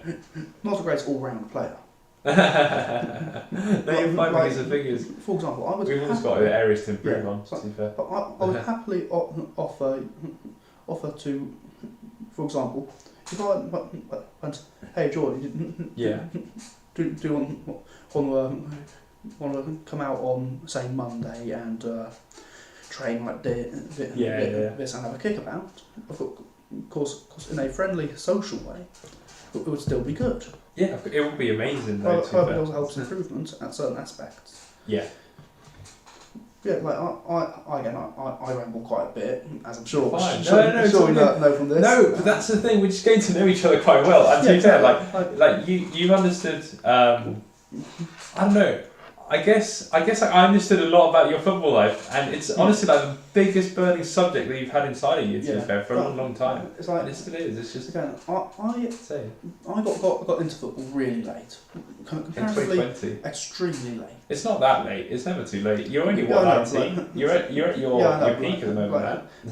Like, so to speak, it's like again the phrasing I'm trying to get at is, I guess, a bit like, if I'd have got into playing earlier, yeah, I'd have improved more by now. But that's the thing. That's the past. Exactly. Look at what you're going to do now. Yeah, exactly. By the time you get to 30, if you don't stop football, you're going to be really, really good. Let's hope that you don't get an injury. Yeah, and then, wow, there you go. Touch wood, mate. Touch wood. Yeah. Here's my hand. I'm going to touch it. But here's the thing. Yeah. I also know what quality of football I want to reach. Yeah. I would like to reach a level where I'm like able to be paid for playing. Yeah. Not like massive League One championships. No, of course. Level, but like nothing like that. I want to become a decent level. League Two. League Two. Like think Cambridge United level. I'd like to like something be good enough. Quite national then, to be fair. I'd like to be good enough. But I have like a 58 rated card on FIFA. Yeah. To word it simply, fair enough. Have a lesser rated card on FIFA and be paid to play. Paid to play, yeah. But again, I know one thing first. I'm a personal trainer before a footballer. A personal trainer, definitely, 100%. Because we're both here. Dylan's already qualified. I'm nearly qualified as a personal trainer. Yeah. So Dylan's been a newly qualified personal trainer about 3 or 4 months ago. So I qualified May last year. May last year. Yeah. There you go, to fair. And like, I'm a personal trainer before I'm a footballer, but if that happened to get traded over, yeah, and I got offered to be more football, less personal trainer, I would probably go for it. Go for the football route, to be fair. Like a football coach. Like, you'd be a coach then. Yeah, it's like I'm loyal to my job role. Yeah. But again, loyalty is earned in the same way respect is earned. You give it out naturally. But there's levels to it. Like if I say respect is given, not earned, that would I guess that would imply that when you first meet someone you shouldn't give them any respect. But you should, because it's like it's your first time meeting them. You should give them respect. There's different levels of respect. There are different levels. You always give. There's the mutual respect. There's the So let's see what the different levels are. There's mutual, which is basically like, I don't know, friendly sort of, like free flowing conversations. What I find is what I think should be the whole respect back and forth. Yeah. When you meet someone, you give them adequate respect. If they do something to lose your respect, you give them a little bit. A little bit of respect. Nobody deserves to have no respect. Exactly, no, exactly. Because we're humans at the end of the day. Except if you have done something completely unforgivable, then of course it's gone. Concern. But if someone has slightly wronged you, you still give them a bit of respect. Yeah. But the base respect. If you're a friend with someone, it's a different level of respect. Yeah. If you're in a relationship, in terms of a civil partnership, a bit more respect. Marriage, even more respect. But Exactly. it's different levels. There's different levels to it, to be fair. I think there's like tier 1, tier 2, tier 3. Yeah. Tier 3 respect is just the basic respect you give to someone you say haven't met before or very slightly know. Tier 2 respect is like the friend respect. Yeah. Like kind of, I would like to keep you around in a friendly way, and I appreciate your chat. Yeah. Or your presence even. I see what you mean. So like the sort of first impressions as well, to be fair. Because no, there's 4 tiers. Tier 4 is the base. I've just met you. Tier 3 first impressions. It's getting more confident with the person. Tier 3 is the friendly respect. Okay. Tier 2 is a relationship one, which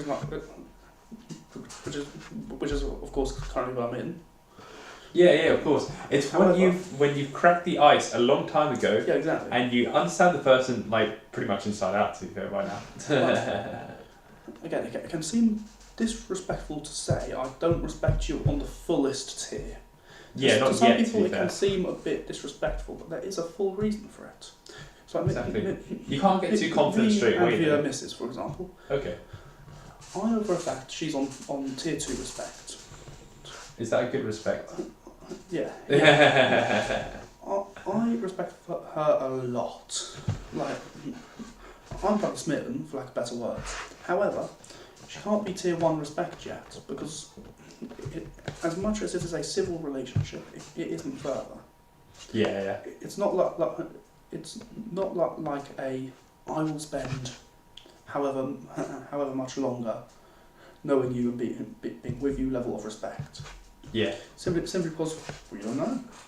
I mean, that's the thing. Could go really I guess it's kind of one of those things, because it's like, if you respect someone, then there's always a definite level, because a family member you respect differently to a friend. I know, of course, you respect them both like super well, but the thing is, your mother, exactly.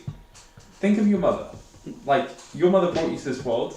You're going to have a different level of respect for that person than you are, for example, to me and like other people. But the thing is, you're going to have a different level to respect to me, to a complete utter stranger in the street, for example. So it's just kind of one of those things. It's quite interesting. Also, going back to like a level of sport respect.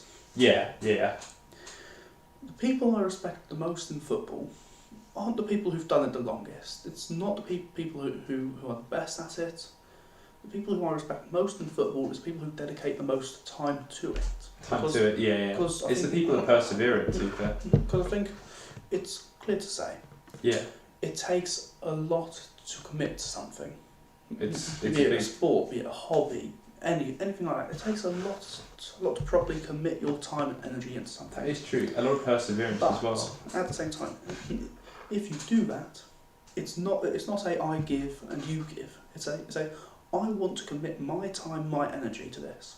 If it goes well, it goes well. If it goes bad, bugger. So be it, exactly. Yeah. But the fact is, you put in the work. Exactly. And you have to respect that, and you understand that, Dylan. Like, it's incredible. It's like, and with sport, it's one of those things which you can treat it as leisure, but if it becomes something, that you're trying to strive for success, and you keep persevering years down the line, then that's hard work right there. Like, many people don't seem to understand it, which is unfortunate, but Dylan right here has just pointed out a clear thing. Just like, for example, as a kid, I started off football, and then now I'm 25, I keep sticking with football, but now I'm much better than I was before. But the only reason I'm better as before is because I've worked hard all those years. It's a lot like discipline, isn't it? Exactly. Because I always say, again, as a PT, I handle a few clients who say, oh, but I can't find the motivation or such to continue with the training and things like that. And I'm like, it's not motivation though. It's not motivation. When you're motivated, you can go to the gym. And when you're discipline I can describe with one sentence. Yeah. It's having something you hate, but doing it like you love it. Like you love it, exactly, and that you really do have burning passion over it as well. Some days I hate playing football. We always have our doubts. Some days I hate it, but I stick to it simply because I know in that moment I might not like playing football. But I know when I get started playing football, I'm back to how I will be. And I know for a fact if I continue at the level I go, that hate, I don't hate anyone or anything. Exactly. But here's the thing. Yeah. Discipline is really doing something you don't like doing, but doing it as if you love it. As if you love it, exactly. And that is a near quote to the best boxer to ever grace this earth, Mike Tyson. Mike Tyson, exactly. That is a near quote from him. Discipline is doing something you hate like you love it. It's doing something you hate. Yeah, exactly. But inside you love it. That's the thing. Oh, well, no, it's like you do hate doing it. You do hate doing it. But doing it as if you do enjoy it. But if you do enjoy it, exactly. Even if you don't enjoy it, just even pretending like you do. Yeah, exactly. Just do it. Because you know the improvement will benefit you in the long run. Exactly, in the long run. I hate cardio. I hate cardio. I despise it. I'm doing a 10k in April. Yeah. But I hate cardio. Again, very counterintuitive. There's no counterintuitive. But in order to get better at cardio, I have to do cardio, don't I? Exactly. So the thing is, the benefits outweigh the consequences. Because, like, for example, I've been on rowing, because I do a lot of rowing in the gym for some reason. I guess I like it. I've done an hour and a half on that thing before, on the Concept 2 ones. And you're there half the time, like, doubting, why on earth are you actually doing this for the goddamn life of you? But then you just, struggle for 5 or 10 minutes when you're starting. But then you think, like, well, it gets to the point where you've kind of asked for it, and also that by you persevering, you're only becoming stronger mentally and physically as well. So honestly, by football, by doing cardiovascular activities, you're only going to get stronger by putting in the work as well. And you've got to be prepared. And also, the thing is, I've gone completely blank. So doing something you don't like as if you love it. Exactly. With my cardio, again, I hate cardio. I can't despise it. However, I know for a fact. But you do it in football anyway. Exactly. But I know for a fact that if I'm to run this 10k, it's for a good cause. For a good cause, yeah. It's fixing a church roof. I'm not a I guess religious dude. I'm not. However, but you don't need to. It's just fixing a church roof. However, that's amazing indeed. However, this church is in a village which is close to my heart, and I know for a fact that I want to help. Yeah. But I hate cardio. So, doing that cardio in the gym as if I enjoy cardio, like really trying to do as much as I can, despite not liking it. Yeah. I know in the long run that 10k is going to be easy. It's done. It'll be easy. However, yeah, that is true, exactly. And the thing is, the other hand as well, is that 10Ks are normally done in an hour. So you can probably do it in 55 minutes. So, you know what? We're going to put Dylan on the line and he's going to do it in 55 minutes. Is he going to do it, yes or no? He is! Yes, he is going to do it! We're going to do that at the end. So, basically, long story short, the last 10k I did was 2022. Back then I was 65 kilograms. Yeah. And I actually trained cardio for a college course I was currently doing at that time. Yeah. Now, how times have changed, I will explain. I haven't trained cardio since that 10k. How old were you when you did the cardio? I'm trying to think. So I was in college doing a UPS course, which is all like the army, police stuff. So I was doing a fitness test every week. I was constantly doing circuit training with cardio, heavily incorporated. Yeah. I ended that course in 2022, in June 2022. Yeah. So I hadn't done cardio in a year and a half. Okay. Now I started doing cardio again last month before, and again I know that I don't like cardio because I've done it in the last 2 months. And how times have changed since then. I partook in my personal training course. I learned how to grow muscle, and I have hopefully grown. You've done the hypertrophy. Now Dylan needs to get his biceps to the. And here's the thing. I am now 80 kilograms, which is 15 kg more than 65, of course. Yeah. Which means I've got more weight to push. But I haven't done cardio since I was 65 kilograms. Which will make this next 10k a bit harder, to be fair. But I do know that last 10k, I completed in 53 minutes. There you go. So if I can push myself to get a similar time, it's like, if I get just over an hour, I'm okay. I'm happy with that. If I get just under an hour, I'm even happier.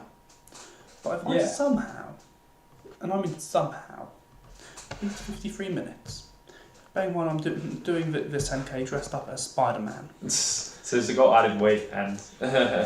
being fair, it's not added weight. Is it not? As it's a what's it called? Not lycra, but... Yeah, it's cotton or something. But I think it is lycra. Oh no. So got a bit of doubt to that. Because it's a lycra suit. Oh yeah. I know for a fact that it weighs basically nothing. Okay, so it's like featherweight essentially. I also know. Does it also like let you breathe properly as well? Like, okay, that's good because I think underneath it I'll be wearing like a vest and some shorts. Yeah. Bear in mind this is April. It won't be boiling, but it won't be cold. No, exactly. So I will run at a decent pace because if I overheat, I will of course get all panting and go slower. If it's too cold, I'll be shaking the whole way. Okay. But here's the thing, because of all this, I know that I can beat that hour mark. I know I can, easy. Easy, exactly. But, once again, it takes more training to do so. And on top of that, I also know that dedication, that motivation will be hard to find. That will definitely be hard to find. And again, so if you have something to work towards, like for example, 10k, I'm no, I guess, what's the phrase? I'm no big mental health guru guy, or big mental health alpha dude. An alpha male, essentially. I'm by no means one of those people who do like big quotes for a living. No, you don't need to be though. But that's the thing. I believe it is common sense. Yeah. Dedication and motivation will always be different to discipline in the sense that motivation can come from anywhere. You can be motivated by anything. That is true. But again, having discipline is up here. It really is. It's honestly half motivation is everywhere. Half a workout is honestly 50% mentality, 50% physical. Yeah. If your mind is not prepared, how the hell are you going to be able to cope? So by getting that 10k done, you need to prepare yourself cardiovascular wise. So just do it like you want it. Essentially, do it like you enjoy it. And again, the reason we named this. We named it Talk That Talk is just because literally we came into this podcast not really knowing what to talk about. Not to talk, exactly. Yeah. However, what we found is frankly we don't have a script. As we've gone on, we've flown into different conversations. Talk about different topics, and we've made it like a nice flowing. A nice flowing podcast. That is true, exactly, yeah, because we don't really have a script in front of us. Yeah, we just went into it. Like, for example, we started with football, we then went into... One second, I'll just move this. We've got, like, bourbon biscuits and oh, yeah, we've got biscuits as well. And, like, Coke Zero. And, oh, yeah. That's basically all we've done. That is true. That's the thing. Exactly. Because we started it from pretty much nothing. Pretty much nothing. Pretty much. We literally came in here because, just like absolutely being, blanked out about it. I basically yesterday, I was just training in the gym, and then, Dylan was there, and I said to him, hey, I bought this mixer, let's make use of it. And then Dylan was just like, hey, I've got experience with PT, I've got experience with football, you've got experience with DJing, you've got experience with PT, why don't we just join forces and talk about whatever with us? For the next podcast, so this one I've been the main talker. No, it's alright. We can invite different people. Even if you guys want to do Skype calls, Zoom calls, Twitch, actually more like Discord calls, Zoom calls, anything like that, hit us up if you want to come down as well. You can do that too. So here's the thing. Because we've done it basically from an idea we had literally yesterday. Exactly. we know for a fact that there are different things to talk about. However, ideas can run dry because, of course, ideas do run dry. However, ideas do run dry. However, per week there are different things to talk about because different things happen throughout the week. Exactly. For example, next week I'd like to know a bit more about the DJing, or say next podcast. I don't know when it's going to be. To be. Yeah. However, for example, we could retitle this Talk That Talk, or like that talk, and like a different sort of like twist to it. Talk That Talk with #1 exactly. Yeah, episode 1. Episode 1. Yeah. And then next episode can be a different subject, different topic. Yeah. A different flow of conversation. Because simply put, this is what this is. It's just two people having a conversation flowing. But we can also, you know who we can invite, because I was talking about Dad about it. We can invite my dad, and then also Emma, from Romsey Mill. We can invite the other one, which is I think Fran. We can invite different people like Bradley. Your brother. Right. We can invite even Miles if he wants to talk about him working in a leisure facility. Just general people have their specialist subject. Exactly. And I know for a fact that there's a lot of people who want to know about different topics. Yeah. And I like to think I'm a somewhat insightful person. It's like, you are. I like to know about different things. I like to know a little bit about a lot. Exactly. Like, for example, years ago, me and my brother had a little, I think it was Brain versus Google. It was a badly Googled random facts. And I somehow was just picking these facts up from seemingly nowhere. Did you know this? Did you know that? Yeah. Bradley would Google it and go, oh, that's actually true. What the hell? It's like I know a little bit about a lot. Exactly. So I like to think I can flow into most conversations quite effectively. Yeah. Which ironically makes this podcast quite bloody good to go into. That is true too. And here's the thing. I also know that there's topics I don't know about, such as DJing. I know absolutely nothing about DJing. And there you go, exactly. I knew nothing about football. And exactly. Dylan right here explained to me, most characteristics of football and like the sort of dangers about it and like what's going on in the world of football then. Yeah, exactly. And also, being fair, with the I guess YouTube side of things. Yeah. And also, you put up the lives on your YouTube page. Yeah, exactly. As a playlist or things like that. Yeah. Because I like to think we're a good duo. Like for example, I find normally if I'm busy at home, I'll just throw on whatever. Yeah. Or I'll put a playlist on, or I'll do XYZ. XYZ, yeah. And it's just spontaneous, isn't it? I find that conversation just flowing as it is. Yeah. Is good, I guess, background noise as well. It's very good. I remember seeing a podcast by some YouTubers I like, the Misfits podcast with Fitz, Swagger Souls, people like that. And I remember listening to that in the background.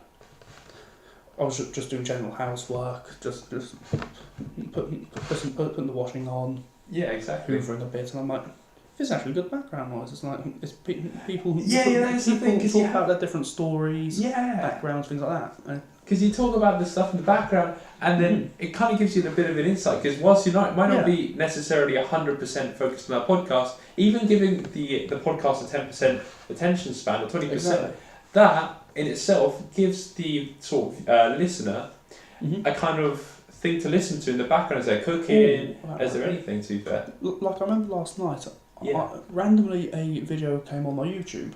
Yeah. A video out of nowhere. It was a Markiplier video titled "Respect." Respect, Markiplier here. And it's a little 10 or so minute ramble / rant about how respect works, how it should be given and taken accordingly. Yeah. And things like that. And like that stuff had never popped up on my feed before. I didn't even know Markiplier had a video on that. I mean, I'm subbed to Markiplier on my own YouTube account. Yeah. Like, one I love to do because it's Markiplier. He's a lovable mother. Lovable mother. However, we need to have like an easy button here or something. However, that being said, on top of that, how to phrase this?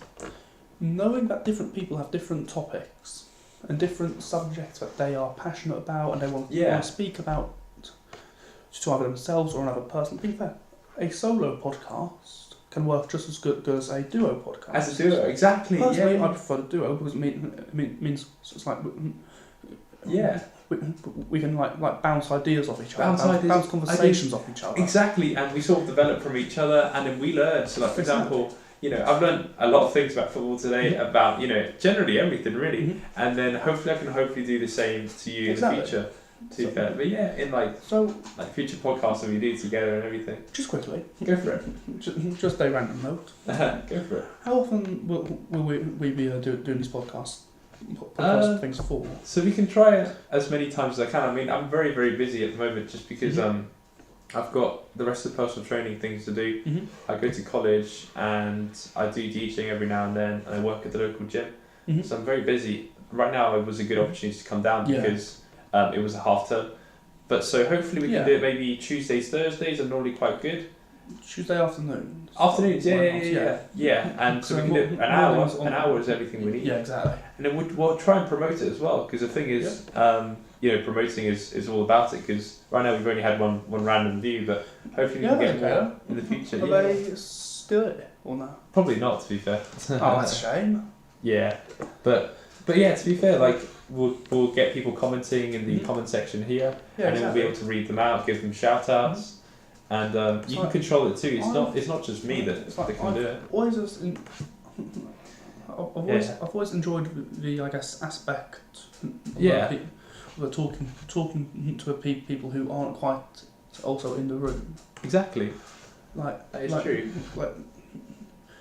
I remember playing a game called WWE Supercard. Oh yeah, WWE. I know that. And is it a wrestling one? Yeah. It was a online card game, basically. Yeah. And I remember in the global chat room there, getting solid advice just about the game and just life in general. To be fair, I met a dude on a supercard who was just generally, very insightful about adult life. And just exactly how everything works. Yeah, that is true to be fair. And I find that having backgrounds such as or background music, background voices, technically. Exactly. It's like for example, if you've got YouTube Premium and you've got the ability to lock your phone while video is playing. Exactly. Got the ability. It can literally just be background voices, be it live or after the live is over and it's on the channel. And it's on the channel as well. To be fair. And like after post streaming it as well, you can look it back. And also, I know some people who have podcasts also make their little compilations of it. Yeah. So for example, it can be like all the important bits, both out all the random tangents and all that.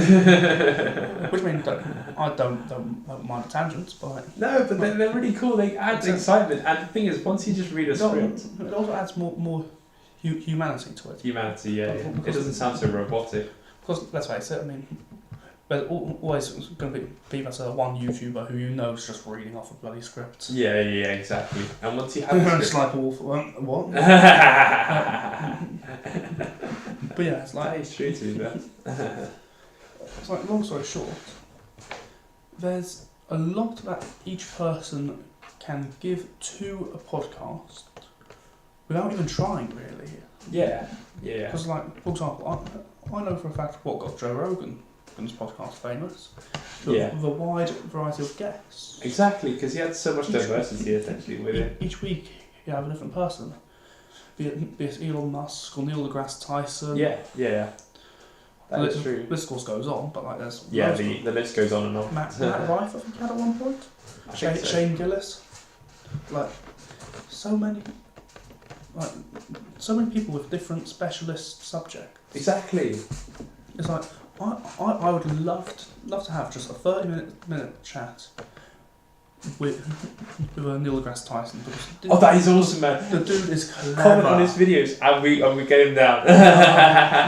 oh God, imagine that. Imagine that. You know what? We can if we have a dream, we'll make it happen. Maybe in the future. Voice too. Imagine just. Looking forward, man. Imagine just talk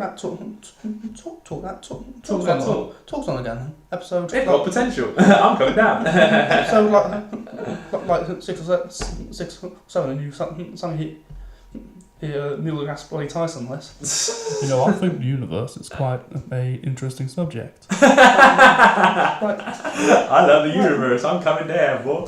I'm coming down. Imagine how different that would just be. I'm coming down. Oh, it's your one. Hello. Oh God. Hello. I'm coming down. I think having different guests come down and different, not ideas as such, but yeah, ideas, different ideas being thrown into the mix. Of course. Different conversations, different subjects. It only helps to boost it as much as people are willing to help to boost it. Exactly. I think we'll probably wrap it there. Yeah. Honestly, thanks so much for coming down, Dylan. You've been amazing, man. Honestly, like you couldn't see it, so I have to do it over there. There we go. Awesome. I'm just get up quickly. Yeah. Just say bye then, Dylan. Just wait 1 second. I'm just just say bye quickly. Oh, here. Okay. But you're all the best, guys. Have a good one then.